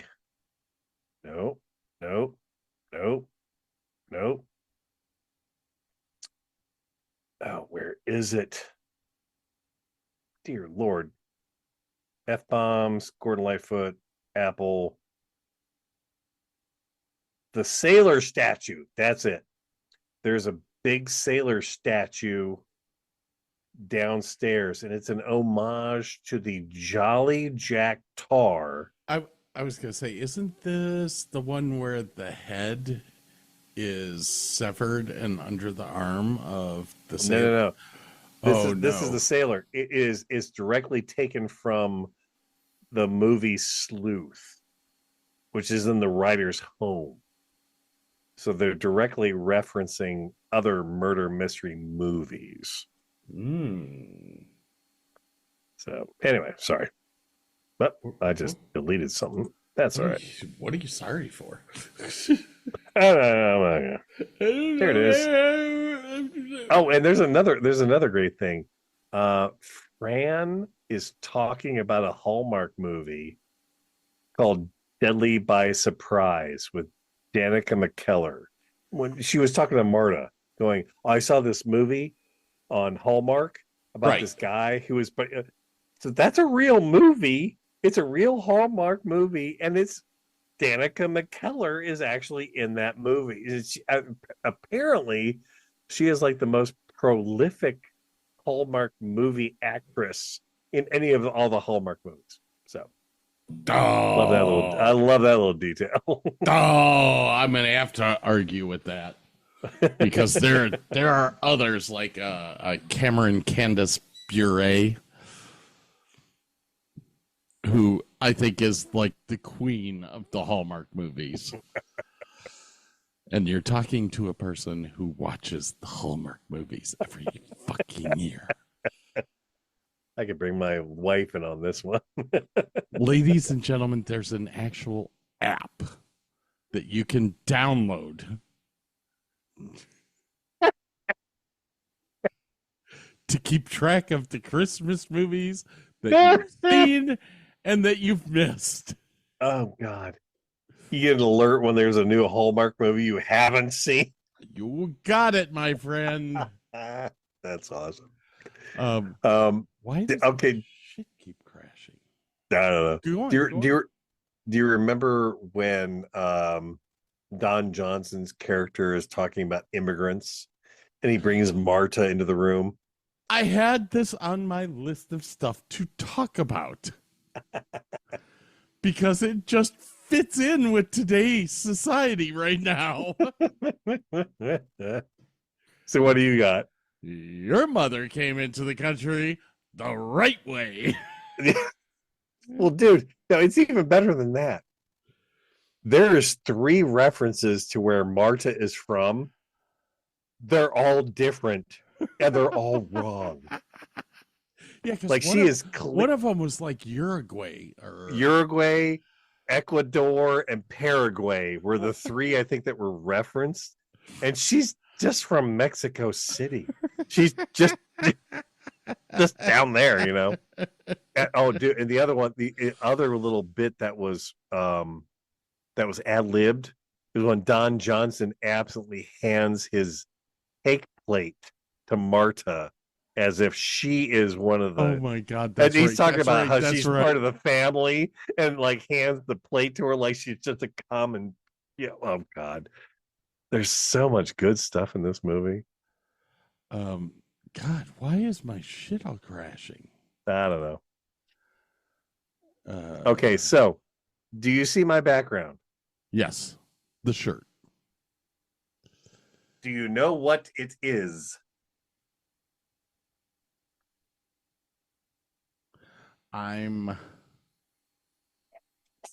This is Meg's shirt that she wears in the movie. It is a line drawing of a vagina. Oh my Lord. There you go. There you go. SJ Warrior. Cat, get off my mouse. Stop it. Stop. God damn it, Cat. I have to go buy that shirt now. That's fucking hilarious. Oh God. Oh God, no. I'll talk news after we finish up this. Because there's a lot of shit going on right now. Oh, I know. So I actually took and pointed out at the 23-minute 45-second mark is when Benoit sees the blood on Marta's shoes, and you'll notice he looks down, almost looks up, looks down again, and stares at it for just a moment. Yes, And it's like he knows she's a good person, and he doesn't want her arrested. He just wants to know the truth. So he is a gentleman. He is. Yes. He is almost like an Englishman who comes from Kentucky, which coming from which Kentucky, is kind of the truth, yeah. Which is makes you laugh just to begin with. I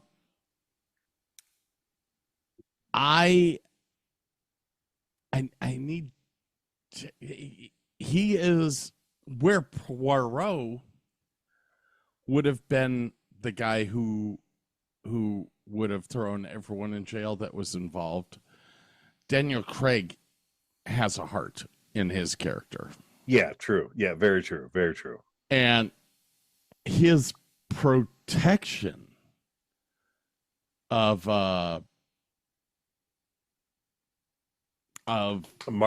Marta in the end really kind of just gave you that good feeling in your stomach when he steps in to stop her from saying stuff in front of the family. You were just like, this whole movie is taking a turn and I don't know where it's going. Yeah, it was the moment that he realized she was not the actual murderer, and he needed to get the real confession of the real murder. Yeah, it's great stuff, because he really was kind of passive until that moment. It was a great turning point. Do you have anything else on this movie? Yeah. As a spoiler, when Meg Thrombey wakes up around 3 a.m. because the dogs were barking, who's the only person in the whole movie the dogs bark at? The Ransom. Yeah, that's and even Daniel Craig's character said dogs are a great judge of character. It's like they told you very early in the movie who the bad guy was. And then you'll notice that when in the later part of the movie, when they're sitting there in front of the throne of knives, nobody sits in the center. They're always off to one side, left, right, closer, further away, except for Benoit. He is the only guy who sits dead center in the throne of knives, because he is the guy who can fill the donut hole. Yep. Which is one of his favorite sayings. All right. And then, I guess I got more. Did I mention this? If Don Johnson hadn't thrown the baseball out of the window, Benoit would have never found out the trellis piece, and Jamie Lee's character would have never found out he was cheating, which is a great little bit of cinema. Like, he screwed himself twice, basically. Yeah. And then one more tiny bit. When Fran, you can go as long as you want, because okay, cool. I have trivia to ask you after you get done. When Marta meets up with Fran at the very end of the movie, and she's been given the overdose, she says, "You did it. You did this." They actually did 2 takes of this, where she said "you," and the second one is where she says "Hugh," because Ransoms, whose first name is Hugh, always demanded of the staff that they call him Hugh instead of Ransom. Gotcha, gotcha. Other than that, well, oh God, wait a minute. Oh, the original script had a lot of F-bombs. Apparently, there's a lot of like, fuck you, fuck you, fuck you. But they changed it over to eat shit, eat shit, eat shit, because I think it was the director. I think Ryan used to watch movies with his dad, and he wanted a movie that his kids could watch with him. So they made it PG-13 on purpose. Oh, how sweet. Yeah. And then do you remember the song Sundown by Gordon Lightfoot playing in the background of a couple scenes there? Yes. So, Sundown, you better take care if I found you've been creeping around up those back stairs, which is what happens in the movie. This is a song written about a lady named Kathy Smith, who administered the fatal dose of drugs to John Belushi. Oh, shit. Yeah. Takes on a whole new meaning when you figure that one out. And then there's another little nod, and Ryan was like, I shouldn't tell this, but do you realize that Apple, the company, the iPhone company, will not allow any villain to have an iPhone? So if you see a person on an Android device, he is more likely the villain than not. Awesome. And last but not least, the portrait of Harlan, the main guy, was not finished when they filmed the movie. They put a green screen in the above the mantle and did it in edit. They comped it in afterwards. And the great little tidbit is he looks stern in the beginning of the movie. It has a very slight smirk at the very end when all the truth comes out. Yes. Okie dokie. I think I may be done with my tiny little, yep. I have a couple of favorite lines, and that's about it. Okay. That is all. Yep. Before we get into favorite lines, ladies and gentlemen, I have some questions for Burke. Okay. Hit me, buddy. See if he knows the answers to it. Oh, it's going to be rough. No, this one's not going to be that bad. Marta gets handed an empty plate as if she was the maid during the immigration conversation. Whose idea was this? That was Don Johnson's improv. Correct. Jacob's line, "You had sex with my grandpa, you dirty anchor baby." Who's that improvised by? Oh God, was that what's his name? Was that Michael Shannon's line? No, that was no. That was what's her face's line. Jamie Lee Curtis. No. Whose was it? It was improvised by Jaden Martell, who played whacking off the Nazi left-wing kiddo, the whacking off boy in the bathroom. Yeah. Ryan Johnson kept strict control over how much each actor knew about the script. Did you know that? I did. Okay. Why did he do that? I don't know the actual reason why.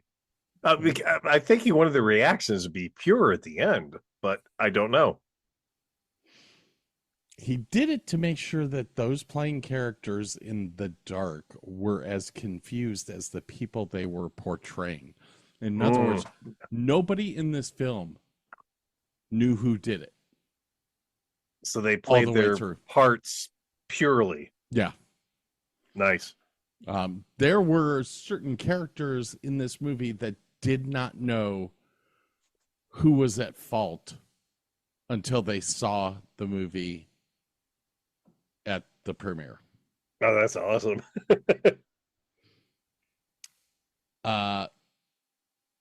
You brought up the whole F-bomb thing. Yes. There was actually one scene that caused the whole thing to be changed. Do you know what scene that was? Was it when Chris Evans was going, eat shit, because it should have been He fuck was supposed you, to say fuck you. fuck you to each one of them.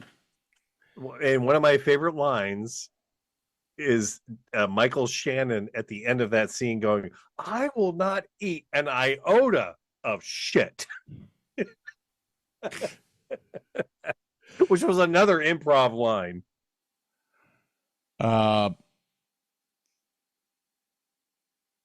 Which you just hit on. Ryan Johnson, I'm not even going to ask this as a question now because you hit on it.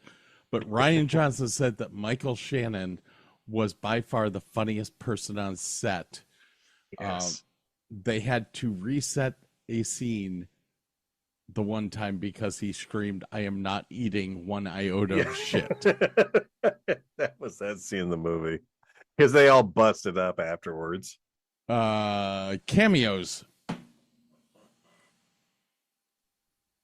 Do you know of any cameos in the flick? Other than Emmett Walsh?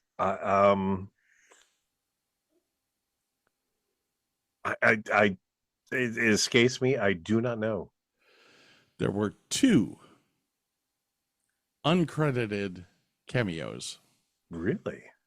Joseph Gordon-Levitt. Oh God, that's right. He did the voiceover for the mom was watching her sister was watching something on the computer, and it was a murder mystery or something like that. Yes, because Levitt had worked with Ryan previously on Looper. Joseph Gordon-Levitt provided the voice for the police detective heard on the television series Marta's Sister is Watching. The second cameo. When the news crew gathers outside of Marta's home, a clip is shown of a reporter on the TV broadcasting from outside the house. The reporter is a local New England sports talk show host named Gary Tangoe. I do remember glossing over that fact. Yes, they use a local guy in the movie in Boston. Yeah, I forgot about that. Shit. You talked about the music in this. I loved it because it was like a parody of the genre of mystery, but it played in so well.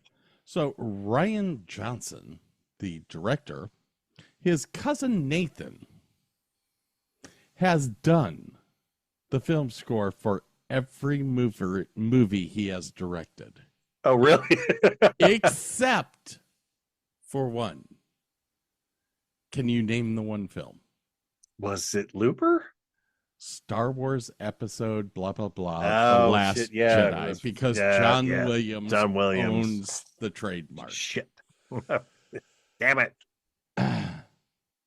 Now, at the end of the movie, there is a painting of the family that is seen. Do you know where that painting came from? Well, I know at the end, all the characters get a single portrait of themselves, and that is one of Ryan Johnson's relatives that did the drawings for each of those people. Ryan's cousin, Mark Johnson, did the title credits and based the font on an Agatha Christie series of paperbacks. Zach Johnson is another cousin, and he painted the cast paintings for the end credits. Yes, I did see that. Yes. I have a little bit more, people. Okay. You had quotes, didn't you? I have a couple quotes. Just favorite lines. One of them was, I am not eating one iota of shit. Okay. The other one is when Ransom is going, you think I'm not going to fight to protect my home, our birthright, our ancestral family home? And the guy then goes, Daniel Craig pops up bought with, it in 1980. from a Pakistani real estate billionaire. At the very end of the movie, when Chris Evans tries to stab her, and it's a fake knife, and he just goes, shit. I love that line. Bloopers from the movie. Oh, I didn't see those. The U-turn that Marta performs to initiate the dumbest car chase of all times is shown in 2 shots separated by a brief cut to Blanc's reaction. In the first shot, the vehicle leaves no tire marks on the road, but the second shows new skid marks. Well, you know, when little continuity error here and there between friends, no big deal. When Blanc asked Marta about how she was hired by Harlan, she seems to cross her arms from the back. In the next shot, when she's speaking to answer the question, her arms are down by her side. Oops. The coffee mug on the tray as Fran walks upstairs is almost full, but then it's empty as she finds Harlan's body. Didn't want to spill anything there. During the final, or during the finale, actually, what'd you have? It was just funny because like I saw the bit about when Fran was like, she's the dead body and she starts to like drop everything. She saves everything, which is kind of the trope is you drop the whole tray and it all falls to the floor and everything breaks. They kind of break that trope. She doesn't drop everything. She saves everything, even though some of it spills. So no big deal. God, I don't even know. There are so many errors in here. Oh yeah, there's gotta be, but I mean, you don't care. It's such a fun movie to watch. You don't care. Where was the one that made me laugh? It was wait, spoiler. Maybe it's under here. Are inconsistent during the final scenes. No, it had to do with the fact that the Norfolk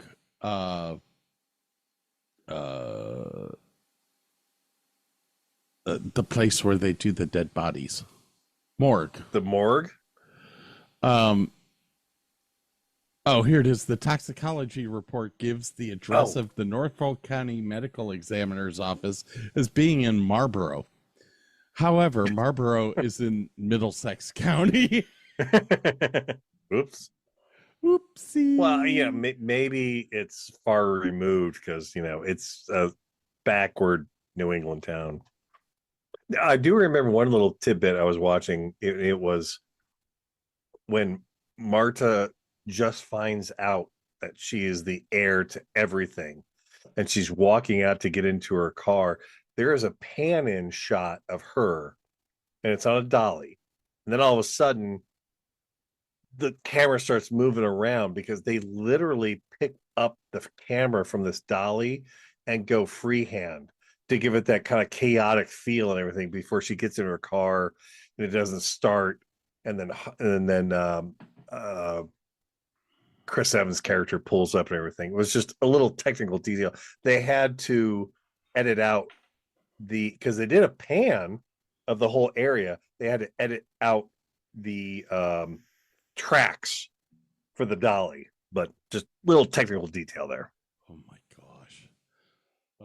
All right, we gotta take a little break here, but I'll tell my last little one here. When Marta turns on to 1209 Columbus Avenue, the sign says the road is one way, yet when she parks up on Columbus Avenue, cars can be seen traveling in both directions. Oh, dude, did you know that the props department were really really strict about time. Every time you see a cell phone, it is exactly the time that it should be from the time anyone else saw a clock in any of the other scenes. The continuity with anything that had to do with a clock or a phone or anything, it's just spot on. When Blanc gets into Marta's car after the car chase, he would have smelled the vomit deposit.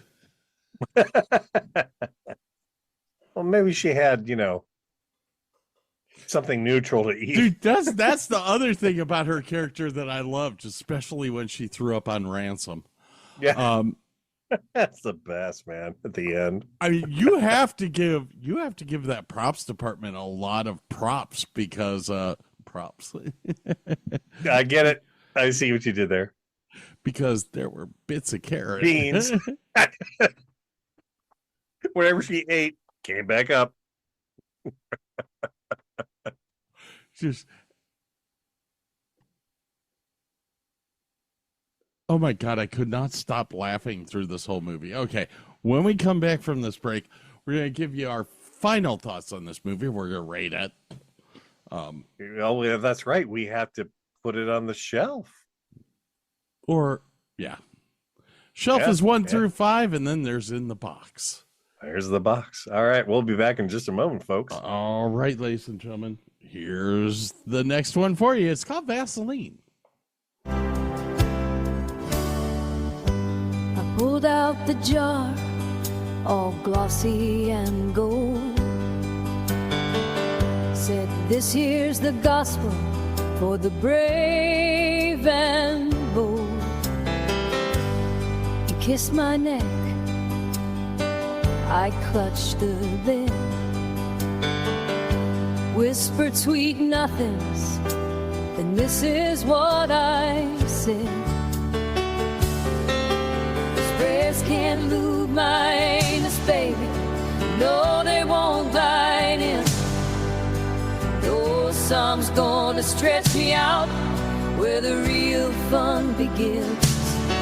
You can bless my heart and save my soul, but that won't slick up my hole. Prayers can't move my anus, but Vaseline will.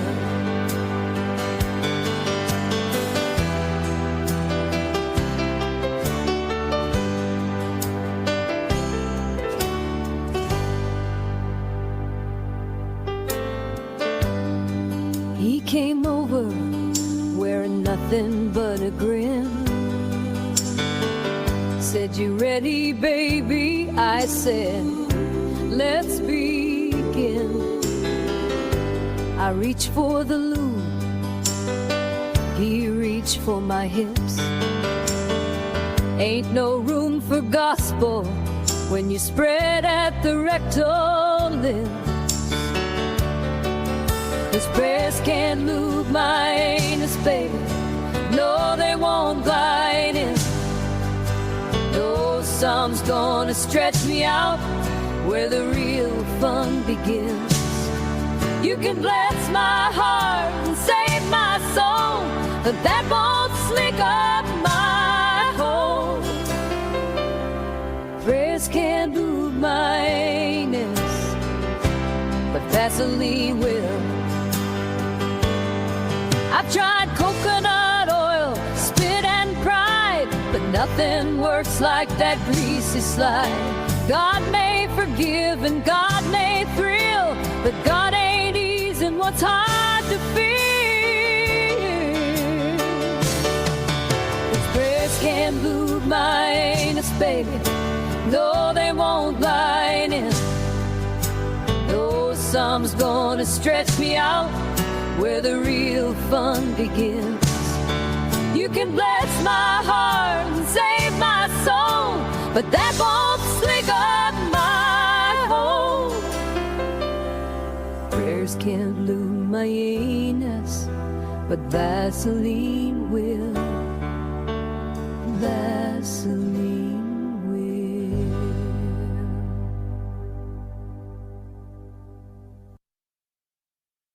hold, please.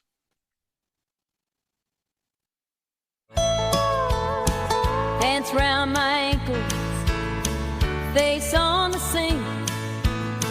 Got me singing dirty in the time it takes to blink. You say romance, I say backdoor action.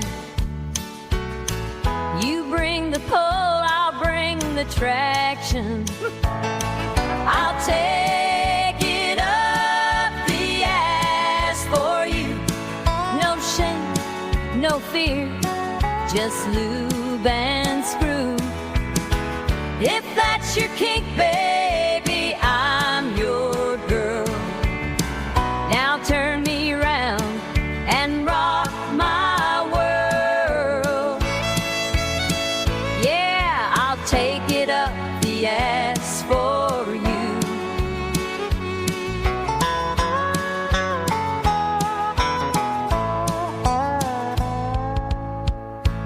Dinner's cold, but my brown hole is hot. I ain't shy, give it all you got.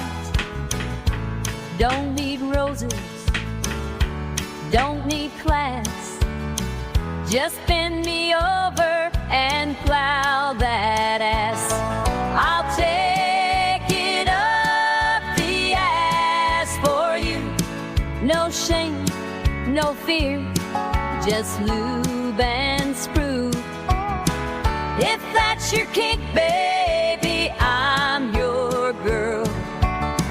Now turn me around and rock my world. I'll take it up the chocolate star just for you.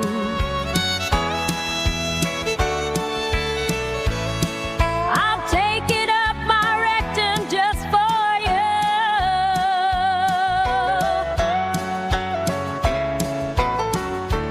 All the way, baby, just for you.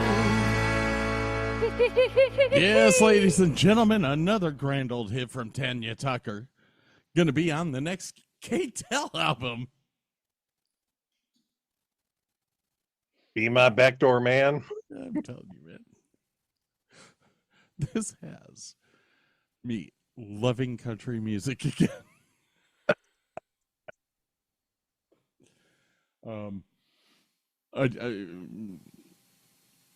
Yeah, I'll do it. So y'all know we've gotten all these songs from Band Vinyl Collection on YouTube. Now, I did give you one. Yeah. That was an actual song, and I don't remember which one it was. It was either Glenda Fairbach or Betty Joe. Those were the two that you sent me. Yeah. Well, I sent you three. Yeah. It wasn't. Oh, it wasn't. Lonely Night, I think it was one. Oh, yeah, that might have been it. And now I can't turn it off. Okay. But no, Jesus, cat. I lit the candles. Yeah, no, I did that one. You did that one, yeah. So, yeah, one of them was like an actual real song. We're like, holy fuck, how did you get that one past the censors? But anyway. So some final thoughts on Angelica. Which one was this one? You left me in the morning light. My anus exhausted from the night. The loop had dried, the sheets were torn. My brown rose was aching, so forlorn. I want you back in my ass.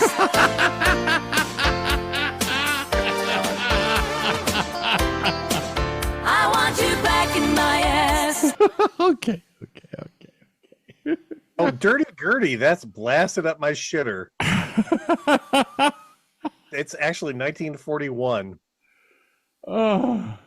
Did you play that one? I don't think you played that one. That blasted up my shitter. Dirty Gertie. That's an actual song from the 40s. Can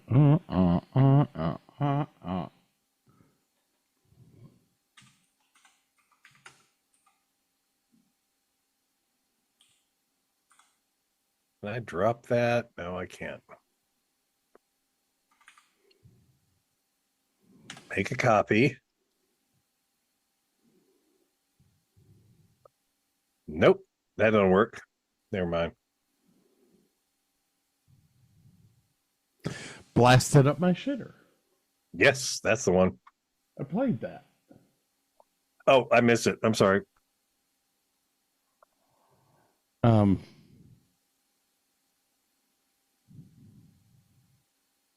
They got away with some shit back in the day, didn't they?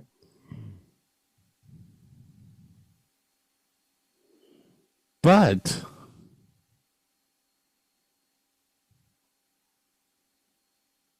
what? It's not real.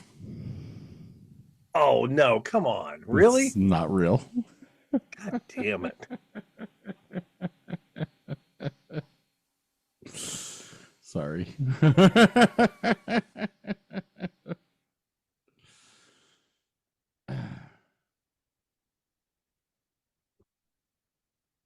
Although there was that one song with the nipples big as my thumbs, that was a real song. We played that probably last year, I think. Anyway, we were talking about a movie.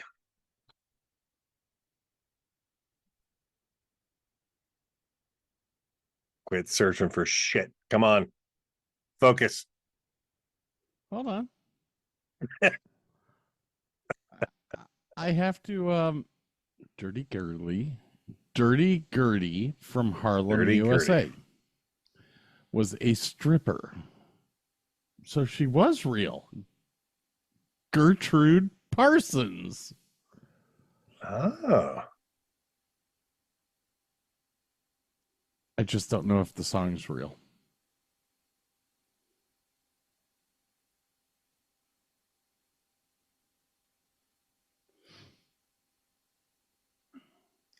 Yeah. 1946. It was a musical. Oh, really? Yeah. Musical drama. 65 minutes, United States, English. Yeah. There you go. Hot damn summer in the city. All right, sir. So back of my neck getting dirty and gritty. Sorry. Back to our little masterpiece of movies. My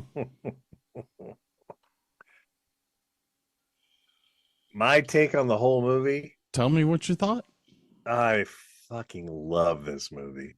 I love the roller coaster. I love the details.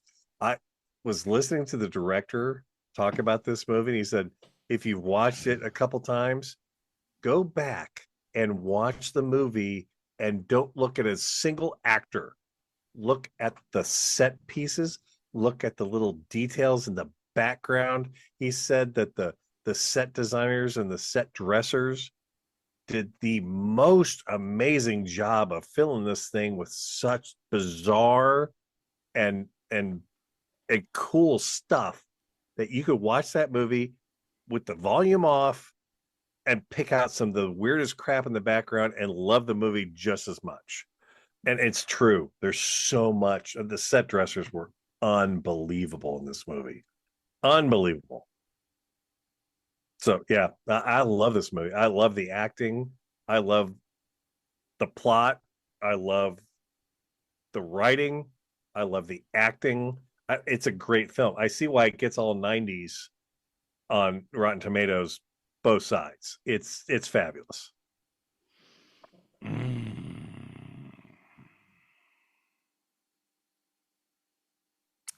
I am an Agatha Christie freak. Here's the purist coming out talking trash about a good film. Dear God, man. Where the hell do you come up with this shit? I haven't even said anything yet. From the Batman review. That's where I'm coming up with this from.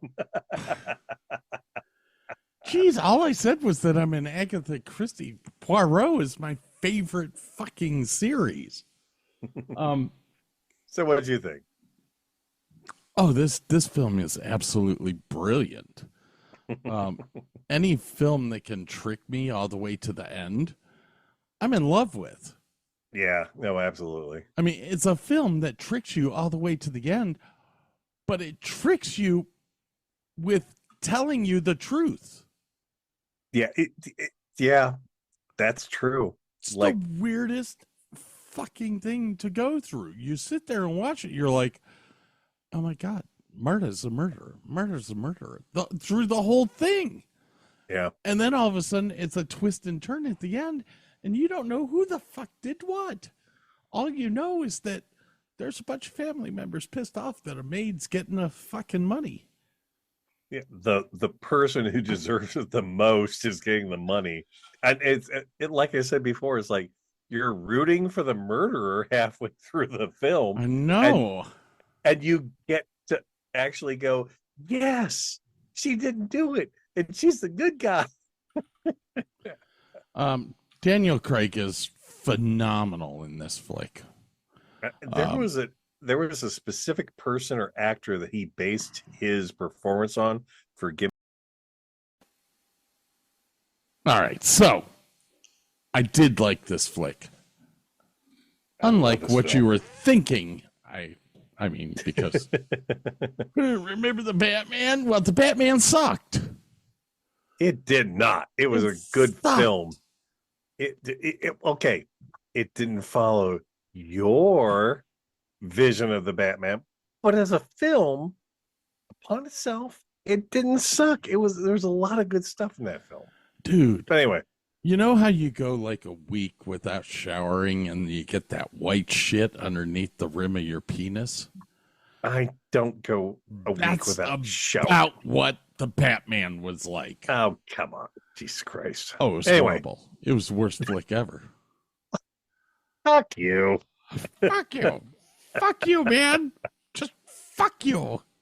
Fuck you. Anyway. Do you have any highlights that you want to say? No, everything that I had written down, I talked about. No, I think it's a great film. If you've never seen it, I highly recommend it. Even if whatever genre you like, this is just an enjoyable film. There's so many good people, bad people, and you're like, oh my God, I hate that fucking person. It's a great film for anybody to watch. You'll enjoy it, no matter who you are. So I was wrong. The schedule for the NFL comes out tomorrow, but that's another story. Mm-hmm. Highlights for me. Yes. Let me bring up my notes again.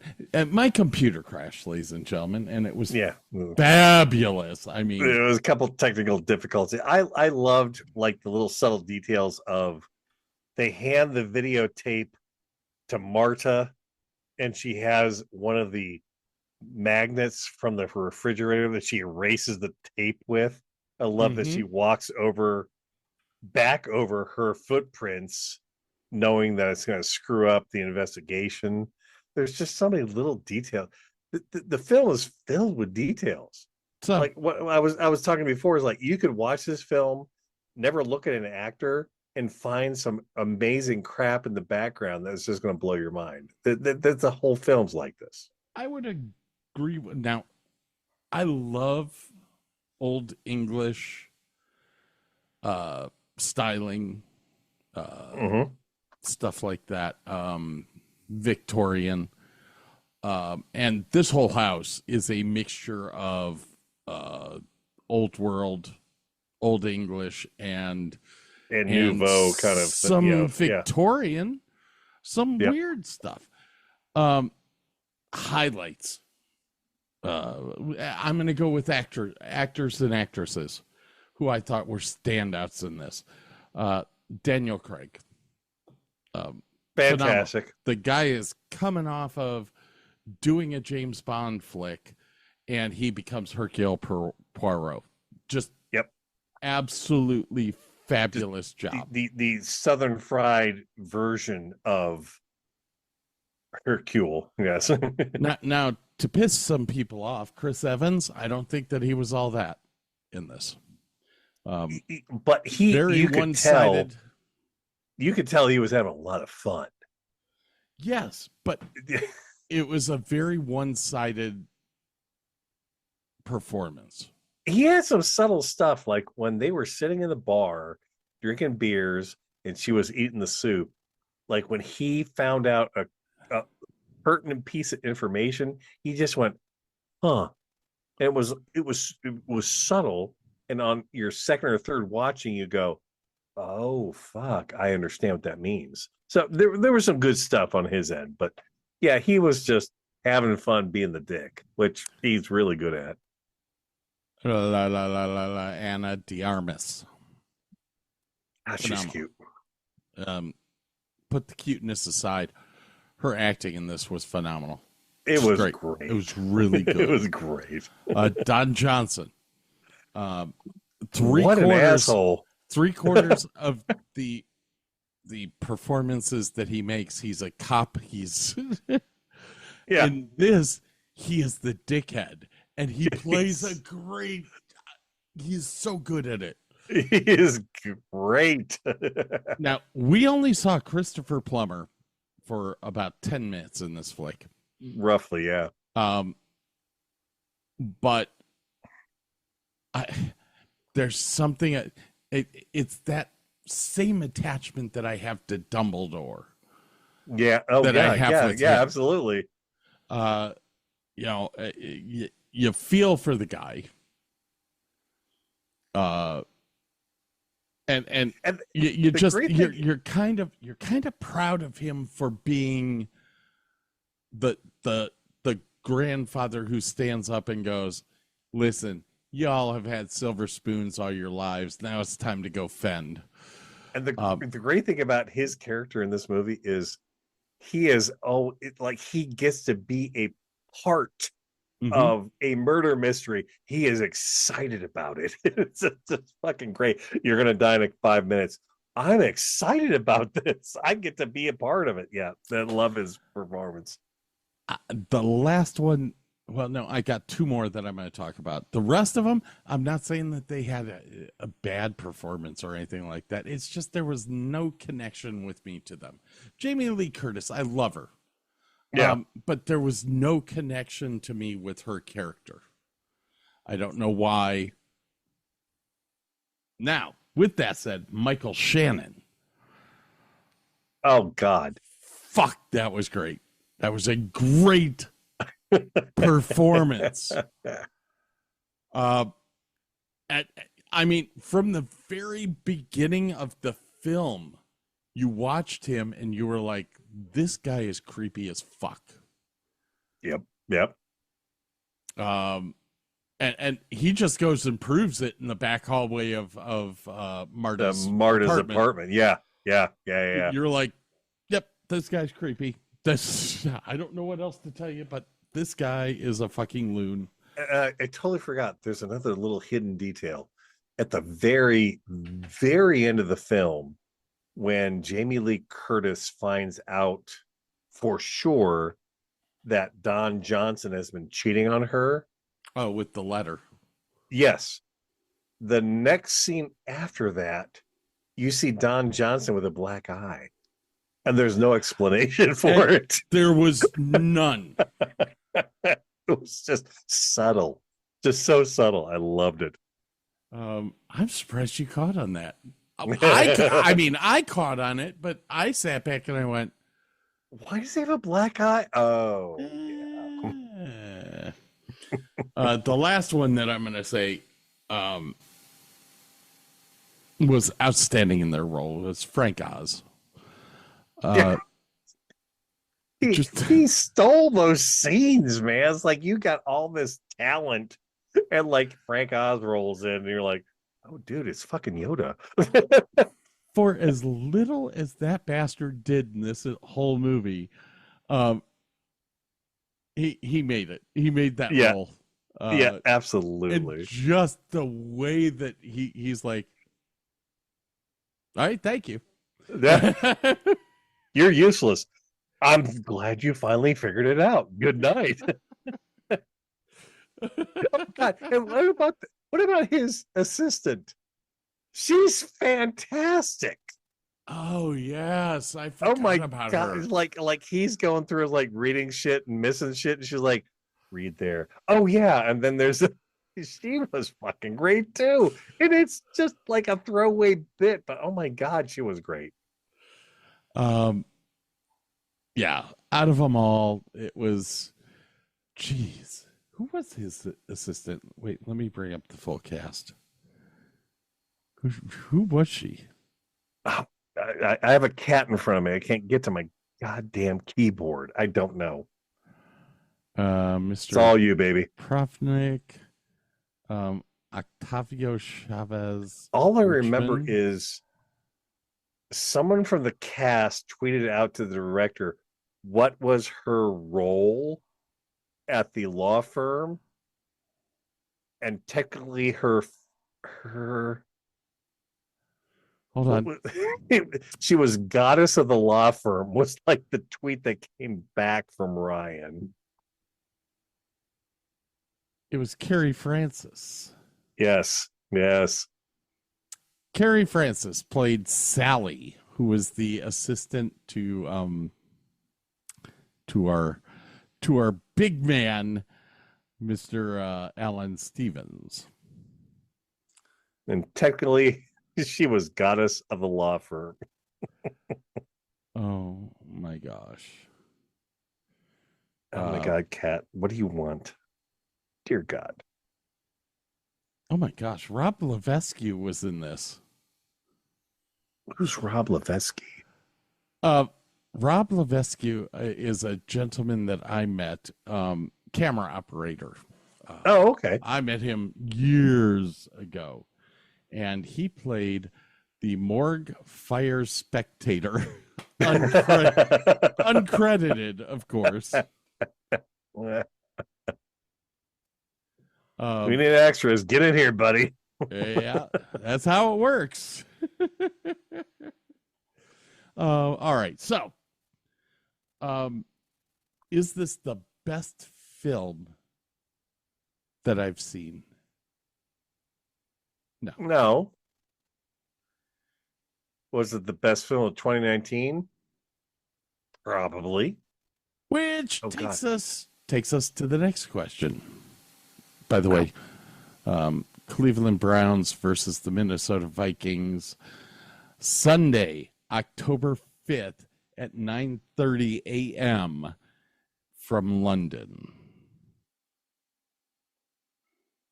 The rest of the schedule comes out tomorrow. All right, where do I put this movie? With everything in it. Production design, the sets, the music, the way the composition flowed with the movie, the continuity of it, lighting, everything in this film was top notch. Do I put it in the box?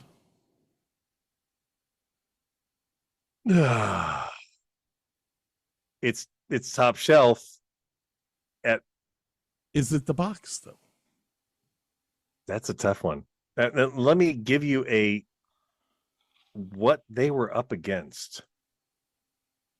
In 2019, Star Wars Rise of Skywalker came out. Oh yeah, that's something tough to be up against. Zombieland Double Tap. Live action Aladdin. Captain Marvel, John Wick Chapter 3 Parabellum. Okay, there's one to contend with. The Lighthouse with Robert Pattinson and Willem Dafoe. I wasn't impressed with that though. Jumanji: The Next Level, Toy Story 4, Spider-Man Far From Home, and Endgame Avengers. Oh, you're fucked. Yeah. However, comma. You were fucked. I mean, granted, they made 7 times their investment, and that's pretty fucking incredible. But I kind of want to put it in the box. It is one. It's one of my favorite murder mysteries. Hey, you're gonna go up against Endgame. It's a bold strategy, Cotton. Let's see if it pays off for him.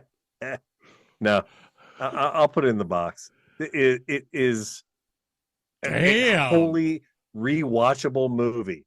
You could watch that 20 times and still find stuff you missed. I think it is a great, great flick. Oh fuck! Now I'm torn. You're like, oh shit! I didn't think about that.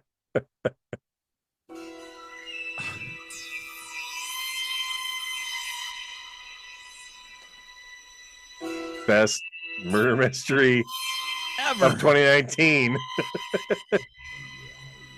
Is this in line with Lone Wolf McQuade? Oh no, better yet. Is it in line with Murder by Death?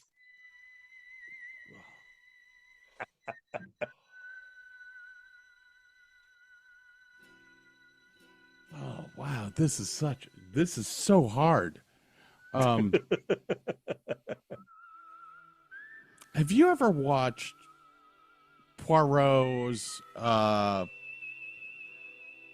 Murder on the Orient Express with not the new one that came out, the older guy? No, I've not seen the original. No, I have not. This is why I'm torn. I get it. But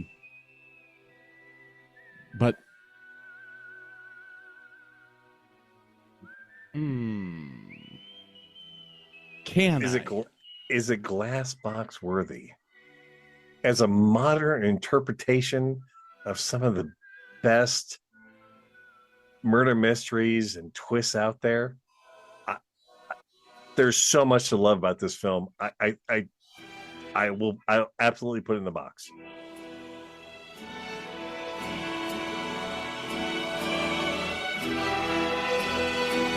Ranger. Ranger. Ranger. Ranger.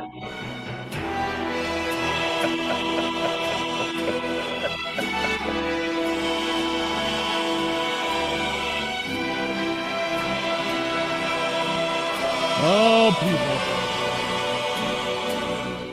I'm going to agree with Burke. It could definitely fit in the box. Yeah. Yeah. Because we hadn't had a murder mystery for years. This was the first one to come out in, what, a decade? What was the... You can't go there. You just can't. Oh, no. Okay, come on. Sure. Death on the Nile came out. The remake? Yeah. It was good. But Death on the Nile was a fantastic script. It's hard to fuck that up.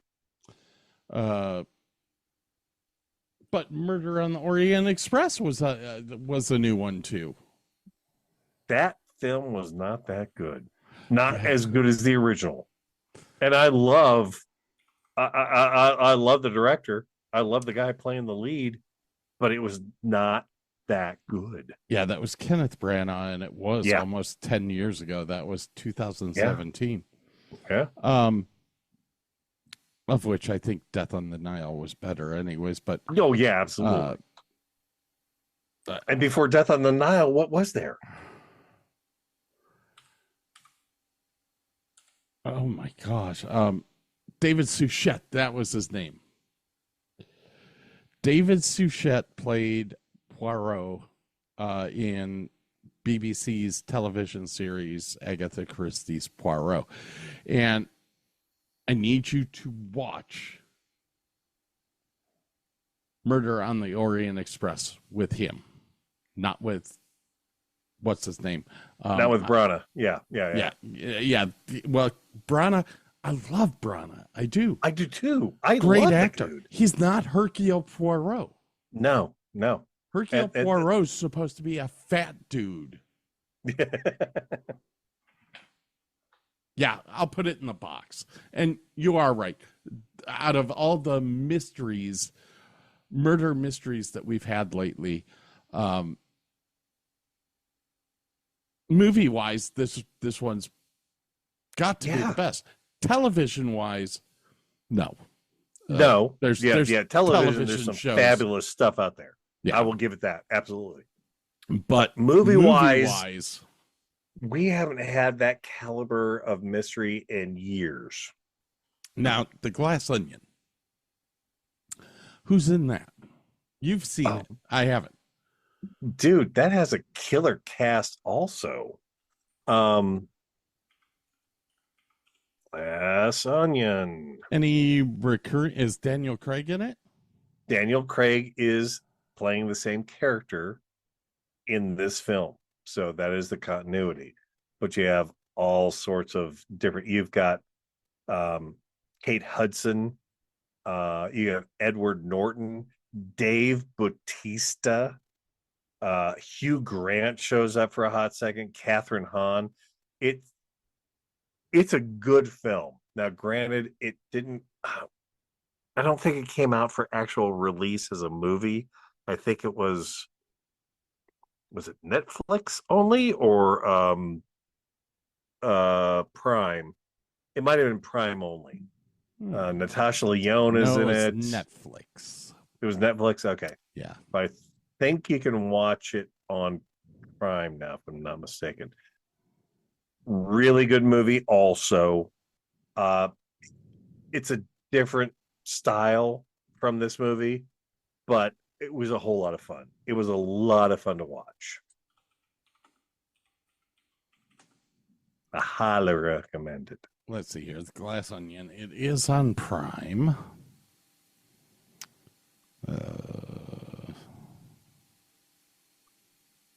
No, it's not.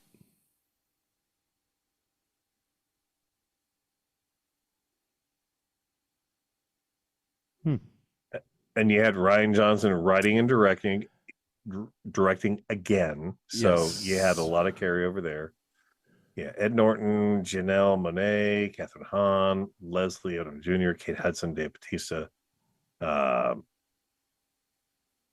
Ethan Hawke, Hugh Grant, Stephen Sondheim shows up for a slight appearance. Kareem Abdul-Jabbar shows up for a little appearance. Serena Williams, Yo-Yo Ma, Joseph Gordon-Levitt again, because we know they're buddies. Good film. Real good film. Not as good as the first, but you will enjoy yourself immensely. Well, alrighty. I'm definitely gonna try this. It is on Netflix. I can't get it anyplace else. I might have to join Netflix for 3 months for free.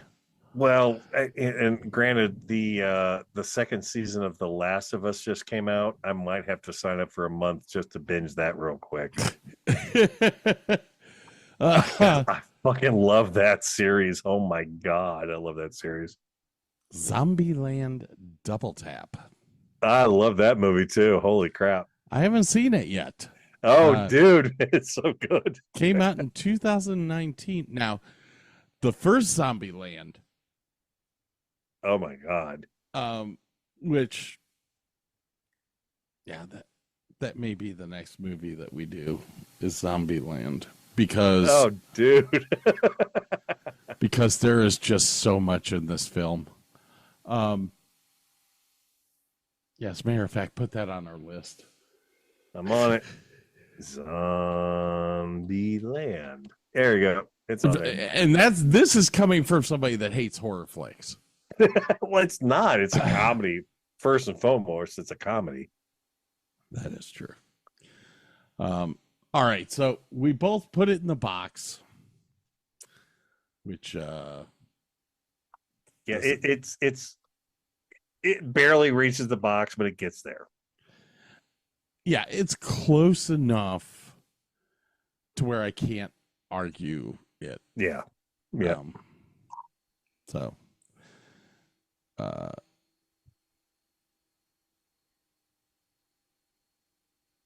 that's all I got. All I got to say about that. Yep. Now, I've got 6 minutes left to get this done. In the last 2 hours, a lot of crap has just happened. Okay. It's sports related, I'm assuming. No. What happened? Menendez brothers have been cleared for parole. What? Whoa! Are you, shit. No, that rings a bell. The Killer brothers that went to prison for killing their mom and dad in a rage are now 57 and 54. They were 18 when they did this. Eligible for parole after serving more than 30 years. Yeah. Killed their mother and father in cold blood in their bed. Welcome to California. Number 2. Well, do you have anything to say about that? I mean, you didn't even remember them, so I'm figuring I thought they were murderers, but I wasn't quite sure. It's been a while. Jesus Christ. No, yeah, what? At 30 years in prison, I'm not going to vouch for if they are reformed or not. Whatever. Anyway. Now, I'm not a person that I don't believe in the death penalty. I hate that. I think it's a stupid thing. There's a couple people that need it, though. I mean, get it. I don't like it, but I get it. What is going to be more painful to the person? Wait, are you talking retribution or justice? Well, justice and retribution are almost the same thing. That's a slippery slope. There are some people the reason that I don't like the death penalty is that it's not a punishment. It's a way out. No, but there are some people I don't want in society ever, and I just want them out of society forever. Charles Manson. You could have killed him years ago, and I would have been a happy camper. No, I was absolutely fine with him staying alive and getting denied parole every time. But the fact he was eligible scares the shit out of me. There are some people that there's a difference there. Like, if you get life in prison, there should be no parole, and a judge can order that. It's called life in prison with no possibility of parole. Right. But why should we, the taxpayers, pay for asshole being alive when he doesn't deserve to be alive? Just off him, get him out of the system, be done with it. There's another bunk for somebody who is not quite the asshole, who might have a slight chance of redemption. You know what changed my mind on this? Was a simple court case where a gentleman was put to death, and 6 months after he was put to death, DNA evidence proved that he did not rape the girl. I get it. There are some instances where if there's any doubt whatsoever, probably not. But if you're talking about Charles Manson, not so much. He had good music, though. He did inspire the Beatles. I'll give him that. Whatever, comma. All right. Next bit of news that's happened. Okay. This decision just came in how many minutes ago? 7:25 Eastern. So a couple of hours ago, a federal judge said the Trump administration can invoke the Alien Enemies Act. It is considered a law that is on the books. The only way to take a law out of the Constitution or out of the books is for Congress to pass a ruling. There you go. So our illegals are on planes. Go have a good day. Enjoy Nicaragua. Next up, grand jury indicts Milwaukee County Judge Hannah Dugan after helping an illegal alien evade ICE. Yeah, Brick's just sitting there going, I don't know. I don't have context. I can't say yay or nay. This was the was this some dude who raped somebody, or is this some dude who was a good dude? No, he was in there for, I think it was domestic violence was what he was in for. Let me see here. Dugan, not Dugan. Where's the other guy? Her attorney, blah, blah, blah, blah, blah. Yeah, he was.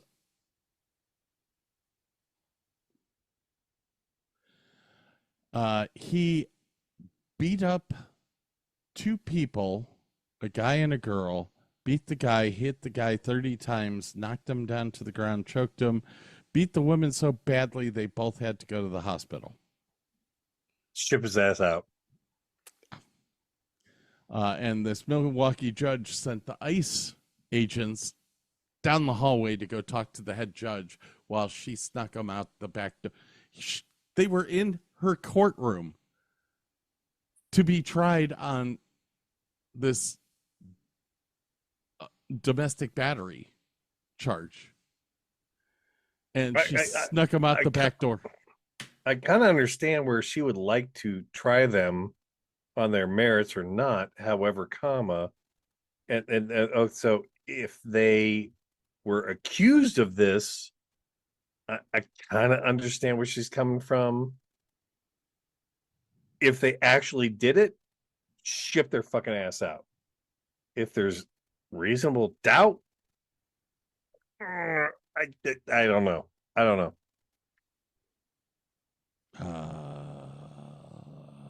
Absolutely crazy shit going on. Yeah. Donald Trump made an agreement with China. Yeah, tariffs are going to be nowhere near what he was claiming they were going to be, which I kind of saw coming. Well, they're close. I get They're the at 30-10 right now, which that's different than the 145% he was claiming before. Well, he wasn't claiming, he did it. And then reversed it. And not like any of his buddies made millions of dollars off the stock market from that shit. No, let's not talk about that. Well, I don't care who makes. I mean, anyone can make money off of the stock market. You could. Yeah, but if your buddy, who's the president, goes, "I'm going to fuck some shit up, make some money off of it," that's kind of fucked up. But he told everyone he was going to do it. Everyone knew. He didn't tell everyone he was going to reverse his fucking decision about it. Hold on. You're talking crazy now. Now you're talking crazy. Okay, he said on this date, we're going to do all this shit. Did he do all that shit on that date? No. Did the stock market crash and come back? Yeah. Did all his buddies know that was going to happen? He implemented tariffs. China implemented tariffs again on us. He raised ours. We didn't know how far. I mean, shit, he said that he was willing to go all the way up to 300%. It stopped at 145 because China stopped at 110. Yeah, now they're back down to 30. Because they have an agreement now. Oh, they have an agreement now. Oh, I get it. Not like that was the plan to begin with. No, God forbid that was the plan. totally he said it was the plan before he got put into office. Jesus Christ, that's what he ran on. Tariffs. Everyone's like, what? Well, people made money off of it. Okay. Well, he told you before. He told you before you voted for him. All these other Republicans going, tariffs don't fucking work, and he was like, "Oh, we're going to do tariffs." Go listen. He threatened a bunch of bullshit. Go listen to them now. Oh, well, I guess it worked. No, he didn't. He backed his ass down. He didn't back his ass down. They backed down, so we backed down. That's how it works. We're talking politics. That's business. We're business, man. Fuck. We're talking politics. We're done. No, we're done. We're done. That is. I'm really glad that you're not in our government. Vice versa. Because what he just did is going to tremendously help the entire United States. Oh, yeah. Yeah, it's going to be great. Hold on. This right here, this little thing called a tidbit. Go take a look at it. Go take a look. Actually, just go look at the stocks. Oh, yeah, of course it's up because it fucking tanked. It did. It never tanked. Yeah, we done. were lower in the stock market when we were under Joe Biden than we are now. We actually, with what he did today, that stock market is up higher than it was when Trump took office. Okay, fine. We're talking politics. We're done. We're done. Now, remember, you're a salesman. I'm a businessman. You don't have a business. What are you talking about? No, but I have stocks. And guess what? They're looking really good today. Oh, today. Yeah, today's great. Today, every dollar that I lost through this whole thing came back today. That's the way the stock market works. So I'm not upset. And what it's going to do is it's going to lower tariffs from this point on. And did you see the big news about this? Which you should really care about because you work for an American car maker. I work for the most American car maker, which is a Japanese company, supposedly. We have more American-made cars than fucking Ford, GM, and Chrysler. Well, now you can export them to China. Actually, I have them. Actually, I think Japan's always been allowed to export to China. Probably. GM, Dodge, the American-made manufacturers were not allowed to export to China until now. This is going to be the shit kicker for the automotive industry because when the industry in China picks back up, American cars are going to be just as cheap as Chinese cars in China. That's going to be interesting. And I think it's going to help American companies. We shall see. We shall see. Ultimately,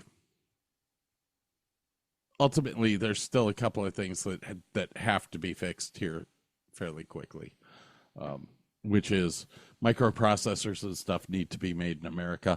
We have the companies here, Intel, Texas Instruments, IBM. I thought we were trying to do that during COVID. Yeah, but it was still cheaper to make them in China, so we weren't really doing it. No, so the government gave Hang on, TI, you forgot to do Intel, good. all those companies, all these companies in America all these funds to make all these microprocessors in America back during COVID. And did they do it? Apparently not. What the hell you say?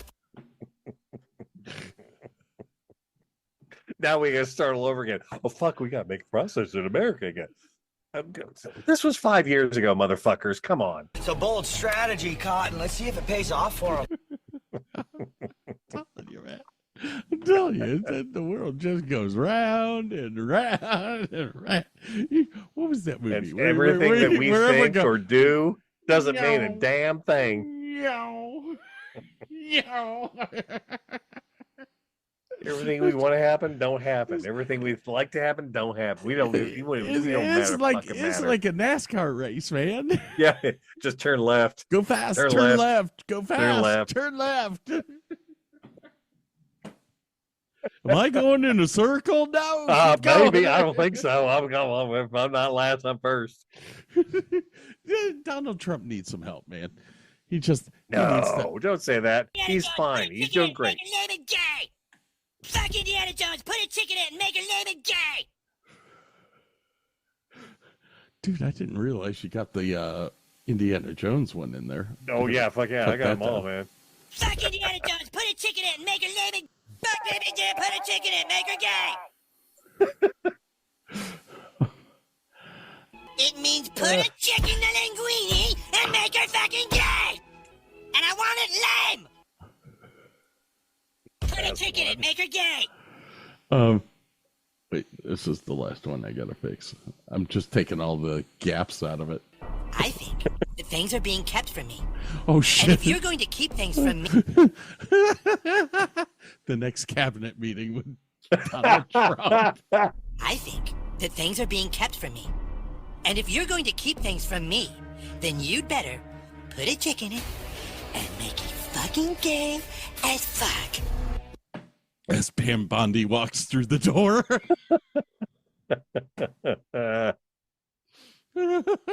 Oh yeah, I gotta pee. I gotta pee so bad it's not funny. Oh my god. All right, ladies and gentlemen, we need to thank our sponsors. We don't have any. Busch Light and Southwind Racing. And, no, Bud Light, Budweiser will be next week's show. Oh, Anheuser-Busch will be next week. Okay, got it. So we don't have a sponsor yet, but I am looking forward to Anheuser-Busch. We have no clue what show we're going to do next week. We never do. We'll figure it out.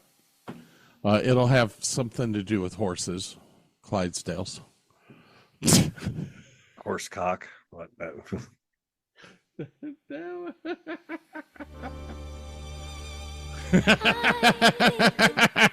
I'm sorry. All right, ladies and gentlemen. Remember, DavisandDavisShow.com. And the DavisandDavisShow.com for all your fantastic merchandising needs. We'll see you next week. See ya.